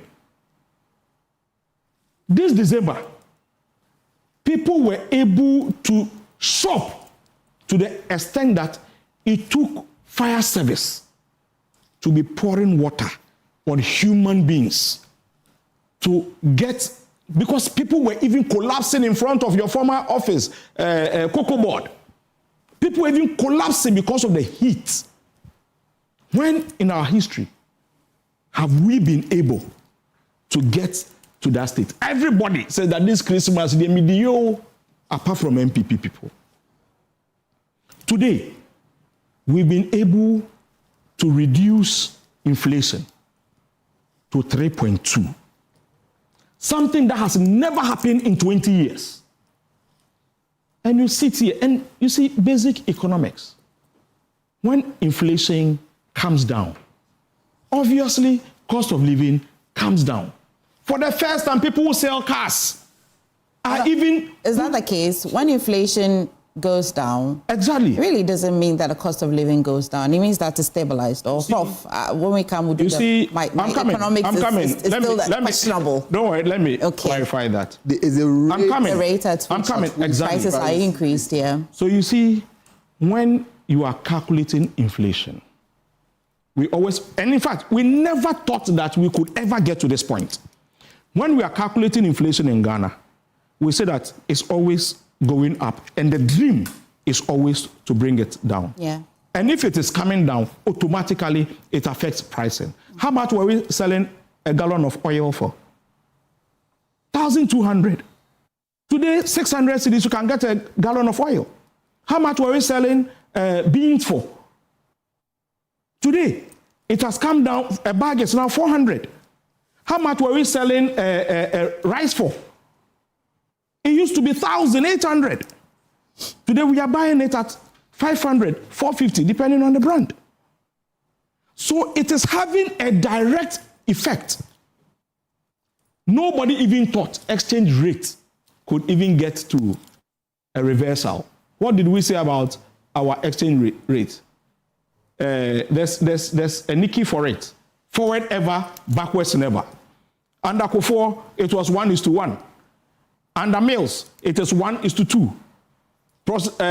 President Mahama, 4. To 17. I don't want to mention his name. To 17. Today, we are having this reversal, unprecedented in our history. And this has, I'm coming. When you were talking, I was here. State facts. Didn't you take exchange rate to 17 cities? The BOG rate at the time was. Didn't you go to 17? Points what? Didn't you take states? Listen. BOG was 16 point something. No. At the time. Let's always ignore. But okay. Today, we are having a reversal. So why? Wait. Today, we are having a reversal. Nobody thought we could be able to achieve this. Okay. And this is just in 17 months. And to the extent of moving to the 8th best economy, strongest economy in Africa. In a region, I'm coming, in a region where we are competing with Nigeria, South Africa, Egypt, Morocco, and others, and we place 8. Come on. You shouldn't be dreaming of campaigning or coming back to power anytime soon. Prof, let me just... He will not indulge you. He will not indulge you. Oh, let me have Prof speak because I had a lot of things to say. Okay. But you said I should run. On the issue about fuel prices, I just did a small Google search. Fuel prices in Ghana in 2024 were volatile, starting around 11 to 12 per litre in January and rising to about 15 in December. What is the price of diesel, petrol? It's about 15.77 today. Go and Google that one. By the time we finish getting the results, Prof will be done. Then we'll come. From GDP. GDP. I don't know where do you know the source of this report? IMF. Yes. We're 8. Means you are doubting it, eh? Oh, no. You never dreamt we were going to get here. And they gave the indicators. In fact, if it were coming from another organization, Godwin, let me allow Prof. Please allow Prof. I'm not attacking Prof. I'm not attacking Prof. He wanted to know the source before he believes it. It's important. Yes. Prof always does that. Because you never imagine that. Prof, ignore him. Prof. I won't comment. I'm with you. So IMF, credible. It tells us what? GDP tells us what? The size of your economy improving. That's all. But what we have as a country, I mean, will be respected. I've added that's all. No, I'm saying because that it doesn't just happen. Let me hear, Prof. Stimulated to get there. I'm not even talking about the drivers. I'm saying that the whole thing you're talking about. Let's make those our viewers also understand. Our GDP, just the size of your economy. Yep. That's all what it talks about. There could be drivers, or there are drivers, or things that will drive the numbers. So it's fine. What it means is that the word will be respected internationally, although we cannot dictate to the word globally. We cannot. What we are saying is a good signal, good investors' confidence in our economy. So let's focus on that. It's good. But I see a structure, a building, a tall building with only one pillar, one tall pillar. Which pillar is that? It's impressive until it shakes. What does that mean? What does that mean? Let's bring it home. No. Are you talking about the drivers, the thing that is holding the economy? That is what I'm talking about. Which one are you talking about? There's the mining sector, there's ICT as well. Driving this size of our economy. We talk about production side of our economy. We talk about manufacturing, the service sector, the agric. If your economy is driven by service sector, you need to be careful. Emefa. Please allow Prof. Please allow Prof. The time is up and the rest is for Prof. Akko will allow me to. Prof, don't fall for it. Look at me and then just... Right. Yes. So, it's a good news we have been told, yes. But can't we interrogate what is happening?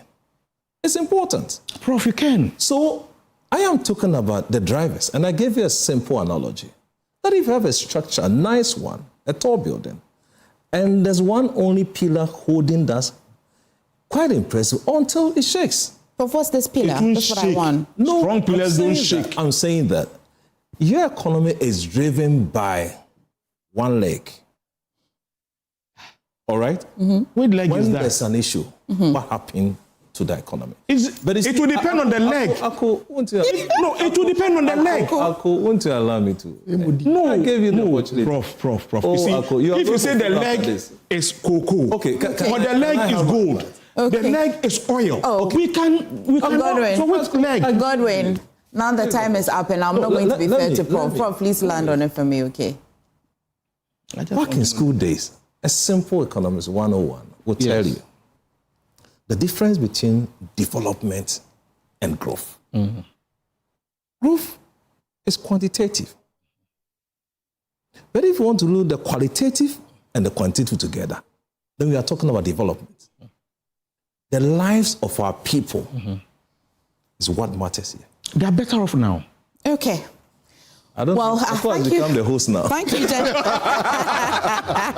Aku, you have done part of my job for me. So let's finish. But Prof, Godwin, thank you. Fifi, pleasure. And as well, thank you to lawyers for joining us earlier. A happy birthday to Mr. Edward Achukponu, CEO of Killoy's Oil Company Limited. Today we celebrate not only your new age, but also the wisdom, kindness, strength, and love you share with everyone around you. Having a great source of support and inspiration, and we truly appreciate. With this new year, bring you good health, peace, and happiness, and countless blessings. And this is from Cecilia Avoklia. There is another one I don't have to miss. Quickly, a happy birthday to Emmanuel Kosi Boja. He's the aspiring national organizer for the NPP and currently serves as the regional organizer for the party in the Volta region. Happy to you, Emmanuel Kosi Boja. Well, do stay with us. We're not ending the show. We still got more. Please stay.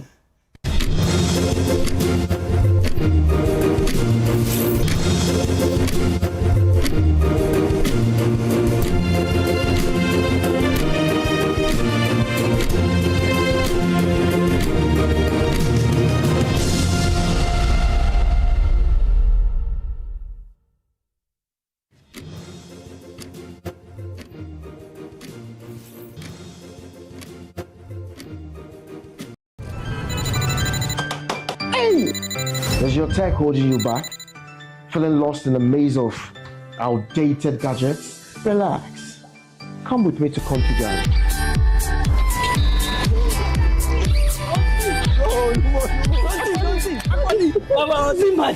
Now I've been international fashion designer. No more pencil than talk matter beer. Configure. Class in Oh, number one.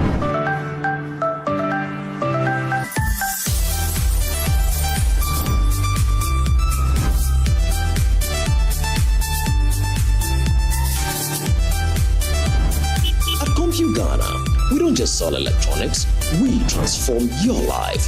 From office to home appliances and more, we have everything you need to step into the future. Compu Ghana, class in quoi? Compu Ghana, number one.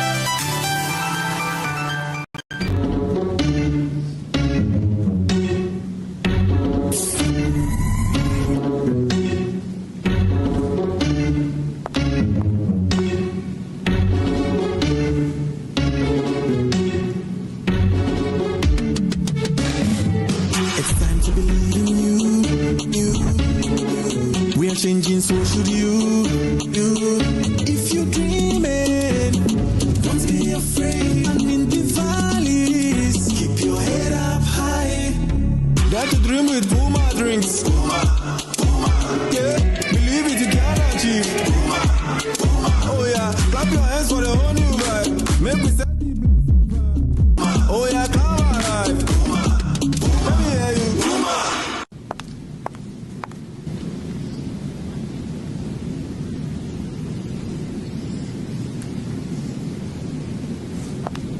Puma Drinks, a whole new vibe. Another quality product from Casa Precon. This advert is FDA approved. Hi, now let me share my wildlife experience with you at Safari Valley Eco Park. Welcome to Safari Valley Eco Park. Our electric shuttle pulled up, and in no time, our tour began. We were surrounded by wildlife from the moment we entered the Eco Park. We were greeted by experienced tour guides who took us through orientation and how to better enjoy the experience. Watch these animals roam freely in their natural habitat undisturbed by our presence. We saw zebras, sable antelope, brown cranes, mara, silky chicken, nyalas, Shetland ponies, and so many animals I just couldn't keep up. Our tour guides taught us so much about the wildlife, their behavior, and how to interact with them. I even fed them. We also went fishing on a man-made canal. Then we took a break to have lunch in this serene environment. All this amazing experience for this price for adults, this price for teenagers. It's a bargain. As the sun began to set, it was time to go back home, but not before dinner by the campfire. It has been a thrill of a lifetime, and I can't wait till my next visit. Safari Valley Eco Park, bringing you closer to nature.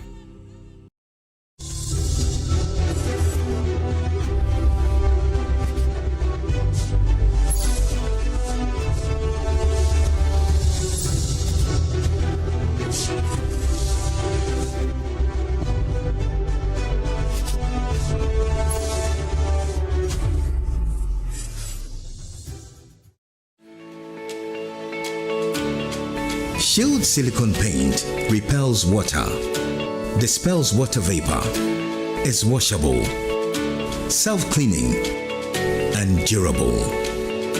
Now, you can appreciate how and why Shield silicone paint is super strong and thus able to do what other paints cannot do. Shield silicone paint from Azar Group since 1921.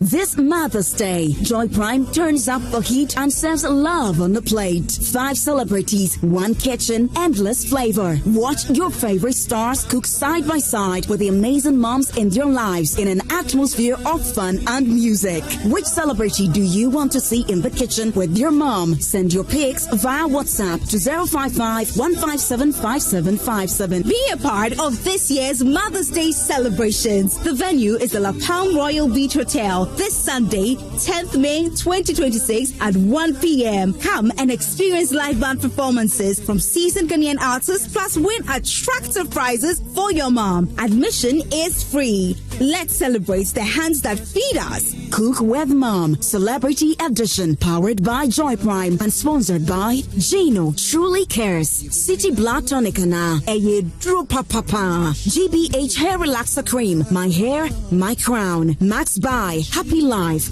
Woodin, Leclerc There, Vitamilk and Baileys, deliciously Baileys.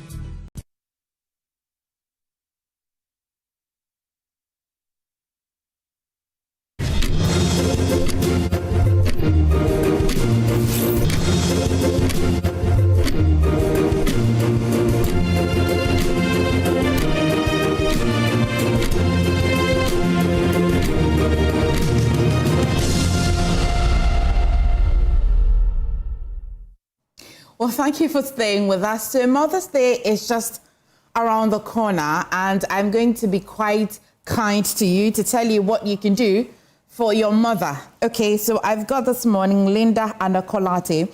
She's marketing manager from the Achimota Retail Center, or marketing manager for the Achimota Retail Center, and they've got some really juicy package for you. And so we managed to whisk her into the studio to tell us about it. Linda, good to have you. I hope you're well. I'm good, thank you. Okay. I see that the Achimota Retail Center is preparing so much for Mother's Day. Very well. Okay, and I know that you have some VIP Supermom experience. Yes. Tell me about it. So we've thought about our mothers. They are special to us. They are our super moms. And so we want to give them a VIP experience. Okay. Yes, so it's a whole day's treat. Yes, this time around, it's not like, okay, I'm buying flowers for mom, I'm buying this gift for mom, and that's just about it. We actually want them to spend the whole day there, get to experience the mall, get to enjoy the mall. Yes, so this package is carefully curated and then thought of and put together specially for our mothers. So we are talking dining, we are talking shopping, we are talking pampering. We are talking a whole experience. Okay. Yes, on Mother's. Does this to mean that this is a better offer than buying your mother a gift? Oh, very much better than buying mom a gift. In fact, it's in addition to a gift. Okay. Yes. Yeah. So it goes beyond. So you will come to the Achimota Mall, buy a gift from there, and then as well give her all of that treat. That even looks better. Is this good value for money? It's more than good value for money. Because think of going to buy gifts or having to shop for mom, or getting to purchase things separately or differently. It's going to cost you a lot more. But we told our tenants or our retailers, this is what we want to do. And they were so excited about it, offering huge discounts. And so if you purchase the voucher, right, it gives you more value in the sense that assuming you were shopping separately, you'd have had to spend a lot more. But this time around, because it's a package, it gives you a whole experience at a much lower cost. Okay. So you've put all of it together in a voucher. Very well. Okay. We'll talk about how people can get the voucher, and then also maybe you're not buying for your mother, but you want to buy it for somebody who's got a mother who would want to give that experience to their mother. But what makes the Achimota Retail Center like a special place? Why wouldn't I take it to Makola? It's a one-stop destination, Achimota Retail Center or Achimota Mall. So that if you come in there, you're looking at dining with the restaurants, you're looking at lifestyle fashion outlets, we have a pharmacy in there, we have First Choice Hair and Beauty in there, we have the services in there, we have the banks in there, there's Melcom, there's ShopRite. Like I said, it's a one-stop destination. And we have photo store in there as well. So you can take the photos, It's actually part of the package also. Oh, is it? Yes. Okay, maybe I should let you run me through the package properly. Take me through the package. Yeah, so if, let's say you buy a 1,000 cedi voucher, right? You get a makeup treat from Jeunesse Cosmetics. Okay. You get a dining experience from Basilisa. Divine Organics gives you a whole package. Brands WA is in there. Casio is in there. The original brands you can think of. Saintopia is giving you a package. Gamel Clothing is giving you a package. Yes, all of these I can assure you. Yes. Okay, so the voucher is 1,000 and what? It starts from 1,000 all the way. What's the maximum I should prepare for? If you want to buy, you're welcome. You're very much welcome. Of course, it gives you the opportunity to be able to shop a lot more. Enjoy a lot more experience. Okay. Yes. Okay. Well, Mother's Day is just today is the 8th. Tomorrow is 9th, and this is happening on the 10th of May. Yes. We have just very little hours or days to prepare for it. How soon should people act? Very, very soon. Immediately? Now. Now. How can they get the vouchers? Yes. Where can people get the VIP vouchers? So you can contact 0247 471907. Okay. 0247 471907, and we can just arrange for you to get a voucher. And Mother's Day is for mom. You don't want to miss that opportunity. The Achimota Retail Center has got good and big car park space. We do a lot of stuff with you guys. And so don't worry about where to park. Don't worry about how to, navigate your way around. But, of course, she's here. Linda is still here. So let me ask her, where is Achimota? Imagine I'm asking, where is Achimota Retail Center located? Okay. And before I come to that, we also have the kids' playground. Okay. So don't worry about where the kids will play and all that. It's a day for mom. Yeah. In fact, the whole family can come. Don't think of, I need to get this from here before putting it together. That's why I said it's a one-stop destination. Right. So come with everybody, and no matter who they are, they'll be sorted. Yes, so it's very easy to locate the Achimota Mall, Achimota Retail Center. You can use any of the ride-hailing apps, Google Map, just type in Achimota Mall. It brings you straight to the place. If you want to use a commercial vehicle, assuming you are headed towards Circle, to your left-hand side, after the St. John's Grammar School.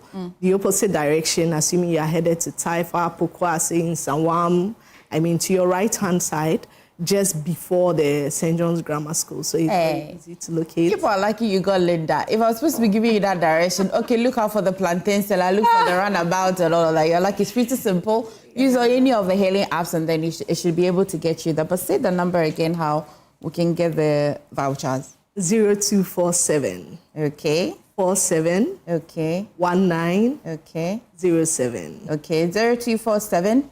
471907. You don't want to miss out on that opportunity. You're quite available on all of social medias. Please give me all of the information I'll need. So we're on Instagram, we're on Facebook, we're on TikTok, and it's Achimota Retail Center. Okay. Yes, you can also check us out on our website. It's www.achimotaretailcenter.com. Okay. Yes. Linda, is there anything I was supposed to ask you that I didn't ask you? Well, let me just chip in this. Sunday is coming, Mother's Day is coming. Let's make our moms feel special. Let's treat them to an experience they would always look back on and be excited to have had. A memorable experience. And we are saying, come over to Achimota Mall, Achimota Retail Center. We have a very nice package and a very affordable one for you. Everything at one place, and trust me, Mom will really enjoy the experience. And we would want it to be a memory, and so we'd have it captured as well, and then framed for you. You hang it in your room, Mom can hang it in her room, and would always look back to it and would be excited she had that experience. Thank you. Linda is so pleasant, so I think the packages will be pleasant as well. Linda, and the Latte is marketing manager at Achimota Retail Center. Listen, if you're lucky to still have your mother alive, please don't miss out on this opportunity. Linda, thank you so much. Thank you for having me. Please stay. We nearly will wrap the show, but not after this one.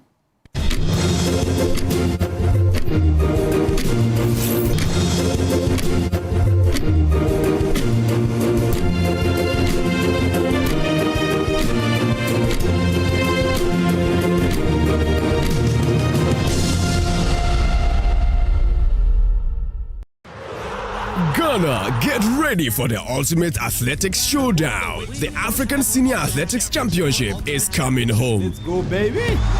Live at the University of Ghana Sports Stadium, Legon. Watch Africa's finest take center stage from Kenya, Nigeria, Botswana, South Africa, Zambia, and many more elite athletes from across the continent. And flying the flag high for Ghana, Benjamin Asamati and Samino Abdul Rashid. This is African excellence on full display. Don't miss it.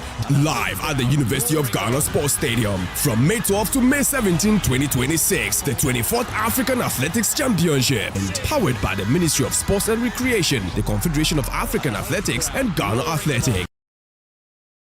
And all their modern ambition pace, there is no margin for error. So much here is familiar. Over 1,900 games brought us here. There is not a sporting heat quite like this. But history doesn't care about the journey. The Premier League is the best league in the world. La Liga is far and beyond the biggest winner. It only remembers how it ends. You bought it. It's not a word. You bought it. 8 titles. 1 month of mayhem to decide them all. That is outstanding from Patrick Dorgan. Stay connected and watch GoTV to catch the football season finale this May. It's on.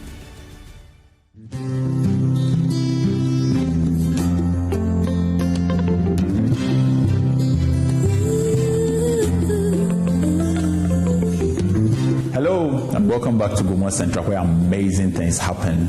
And after Easter, there is something big that is happening in Gomwa Central, and this is Mommy's Day Out. This Mother's Day on the 9th of May 2026, something amazing is happening at the Crown Forest Resort. At Crown Forest, you will get to see the zebras, the giraffes, the antelopes. You get breakfast and lunch, and trust me, it is a buffet. Eat as much as you want at Crown Forest before you leave Gomwa.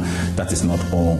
You are also getting horseback riding, you are getting paddle boating, you are getting giveaways, dancing competitions, everything that you can think of. You get to go on a whole safari tour, and this is what Multimedia Joy Brands is bringing to you.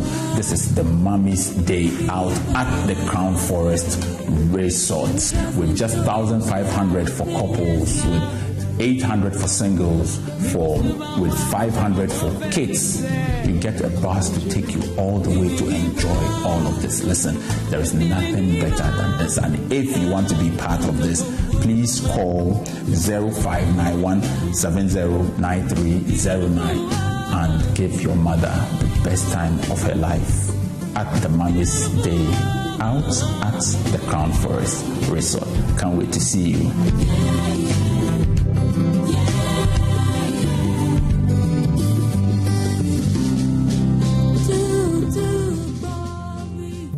to Sulas Enterprise, the shop that deals in industrial machinery such as generators, rice millers, water pumps, compressors, and mowers. From the smallest to the largest capacity, at Sulas Enterprise, we give you nothing but the best from the best brands such as Honda and Perkins. When it comes to our generators, we also sell mowers coming from brands like Honda, Briggs and Straton, and Oleuma. And when it comes to our water pumps, we offer you brands like Lily, Prudin, and Pedrolo water pumps. We also sell rice millers for all capacities. We are located at Spintex, Kakalika Plaza. Also, find our various locations as displayed on screen, or call us on the following numbers: 0243 839 463 or 0554 154 416 or 0240 541 493. Sulas Enterprise, where quality meets affordability.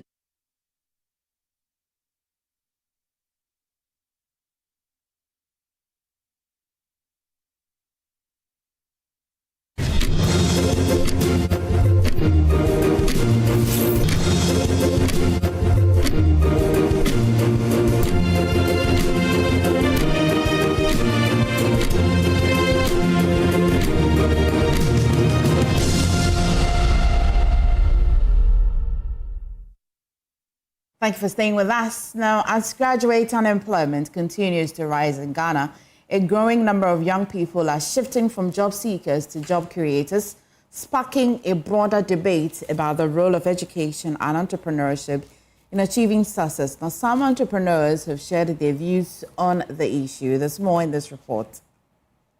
Every year, thousands of graduates leave Ghana's university with degrees in hand and high hopes of securing formal employment. But for many, the journey into the job market is becoming longer, more uncertain, and increasingly frustrating. This rising rate of graduate unemployment is fueling a growing debate about the value of formal education versus the rise of entrepreneurship. As opportunities in the formal sector continue to shrink, a growing number of young graduates are choosing a different path, building their own businesses instead of waiting for job offers. Meet Priska Brown and Daniel Apori, two young graduate entrepreneurs who, after assessing their chances in the job market, decided to take their future into their own hands. I completed school last year and I read Bachelor of Arts in Economics and Statistics. I'm a beautician, especially in nails. I fix nails and I also sell body splashes, lip glosses, perfume oils, and girly stuff. When I was in school, it was a passion and also a means of survival. That was why I started the business in school. Yeah, I studied agric sciences and I majored in animal sciences level 400. The name of my business is SAX, and at SAX what we majorly do is we provide audiovisual technology solutions for events. What actually inspired you to start business? Okay, interestingly, two things. Number one, hunger, and then number two, passion. But this entrepreneurship is not limited to graduates only. On university campuses, a new generation of student entrepreneurs are already emerging, running small businesses alongside their studies in a bid to stay ahead of the curve. For Kelvin Sosunyako, an accounting student, and Yusuf Nilate, a nursing student, entrepreneurship has become one of the most rewarding parts of their university experience. I'm a nursing student. I'm into a fashion brand, and then the brand is Wear Daruni, so I make custom-made pieces for ladies and gentlemen. They are elegant pieces that when you wear, even this shirt was made by myself. Wow. Currently, as I speak, I know of nursing students who have completed years back and then they are still at home. I'm a clothing brand owner, so the backdrop you can see, those are my merchandise. Yeah, so anything clothing, mostly streetwear fashion. I'm doing business administration, but then I'm majoring in accounting. So since I'm already learning something related to business, I know that entrepreneurs get, more income as compared to the 95 workers. As conversations around entrepreneurship as a pathway to success continue to grow, opinions remain divided. While some argue that formal education remains the foundation for success, others believe the rising rate of graduate unemployment is clear evidence that entrepreneurship is becoming the new key to economic survival and growth. education is very important. It is also the key, but then there are other ways to make it in life. It's not just about focus, because as you are being educated, you can learn things on the side. If you're thinking of success in the long term, right, entrepreneurship is something to do, because then you're able to bet out the ideas you have that'll be able to solve real life problems, and this is something good. I believe that entrepreneurship is the new key to success, because as it stands now, once you are done with school, there is no guarantee that you will get a job from the government. So I think that if we are all ready to start our business, we will all be successful. You can't say education isn't good. Education is very good, but then entrepreneurship exposes you to a wider audience. You meet lots of people. You can even explore your ideas. Whether driven by passion or necessity, Ghana's young graduates are increasingly taking control of their future, building businesses, creating income, and in some cases, preparing to employ others. But the question still remains, is entrepreneurship the new key to success? For Joy Business, Sarah Esinam Etiemo reports.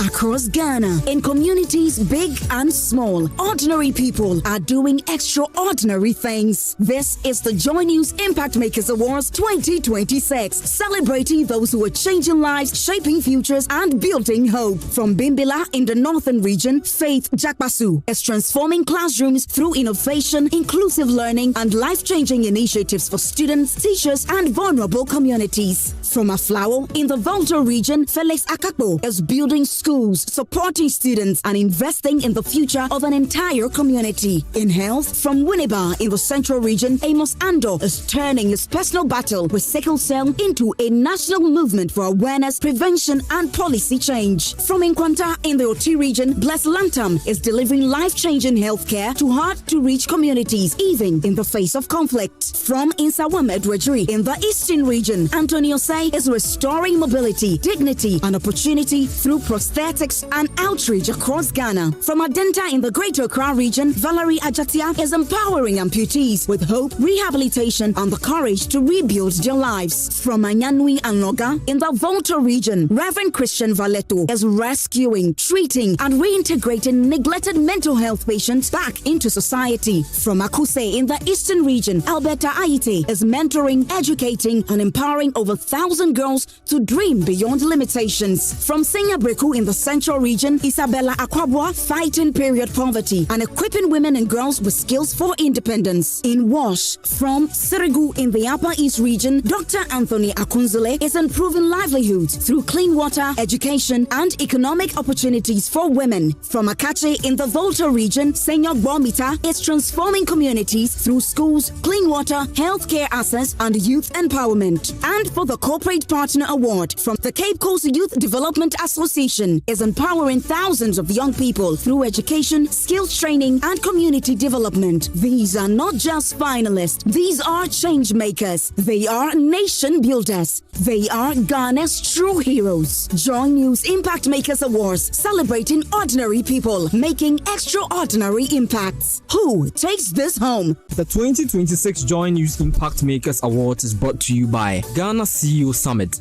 a decade of leadership impact. Labadi Beach Hotel, Ayuda, Ghana's #1 services app. Abakun, Services Bebre, New Crystal Hospital, growing in good health. Sulas Enterprise, where quality meets affordability. Water Aid Ghana, change starts with water. Ghana Chamber of Mines.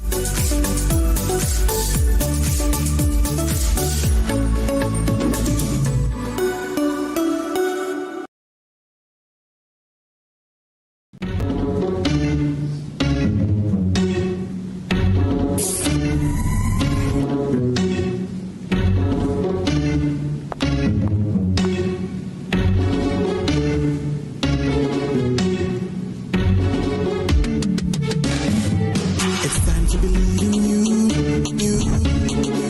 We are changing, so should you. If you're dreaming, don't be afraid. And in the valleys, keep your head up high. Dare to dream with Puma drinks. Yeah, believe it, you can achieve. Oh yeah, clap your hands for the whole new vibe. Make me set the bliss. Oh yeah, come alive. Let me hear you.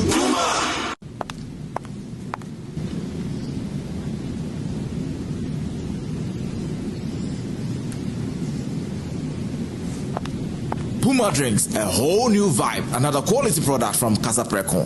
This advert is FDA approved.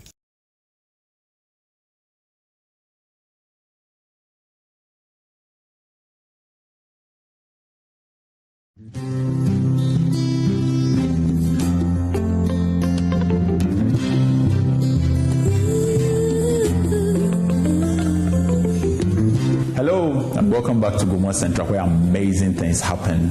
And after Easter, there is something big that is happening in Gomwa Central, and this is Mommy's Day Out. This Mother's Day on the 9th of May 2026, something amazing is happening at the Crown Forest Resort. At Crown Forest, you will get to see the zebras, the giraffes, the antelopes. You get breakfast and lunch, and trust me, it is a buffet. Eat as much as you want at Crown Forest before you leave Gomwa. That is not all. You are also getting horseback riding, you are getting paddle boating, you are getting giveaways, dancing competitions, everything that you can think of. You get to go on a whole safari tour, and this is what Multimedia Joy Brands is bringing to you. This is the Mommy's Day Out at the Crown Forest Resort, with just 1,500 for couples, with 800 for singles, with 500 for kids. You get a bus to take you all the way to enjoy all of this. Listen, there is nothing better than this. And if you want to be part of this, please call 0591 709309 and give your mother the best time of her life at the Mommy's Day Out at the Crown Forest Resort. Can't wait to see you.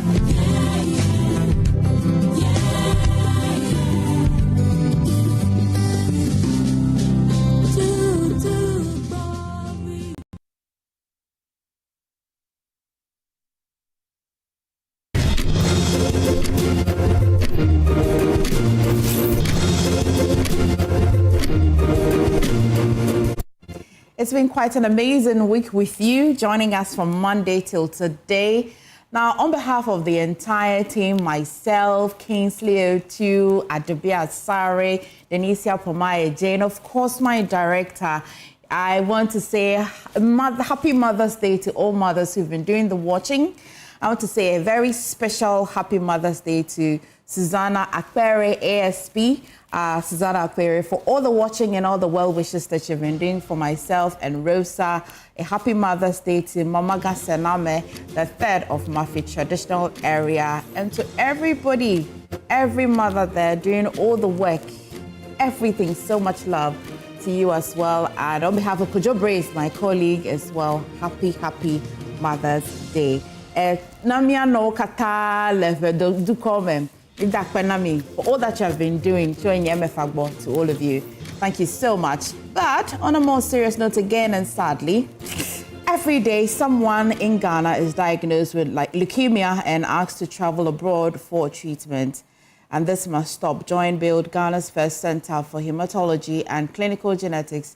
Donate to the Leukemia Project Foundation, Stanbic Bank, Silver Star Airport CT, for the CD account 9040004356 and dollar account 90400042998889 or EcoBank Silver Star Airport 14410001445545 and for dollar account as well 34410001445544. MTN number 0545013437. Telecell 020-695209. This initiative is by the Joy News Impact Makers Foundation in partnership with the Leukemia Project as well. You can also be kind to your mother and take them to the Crown Forest. We here at Joy News, we're giving the opportunity to take your mother or that woman that you think is playing the mother role in your life to Crown Forest. You can check all of our social media handles for all the information that you would need.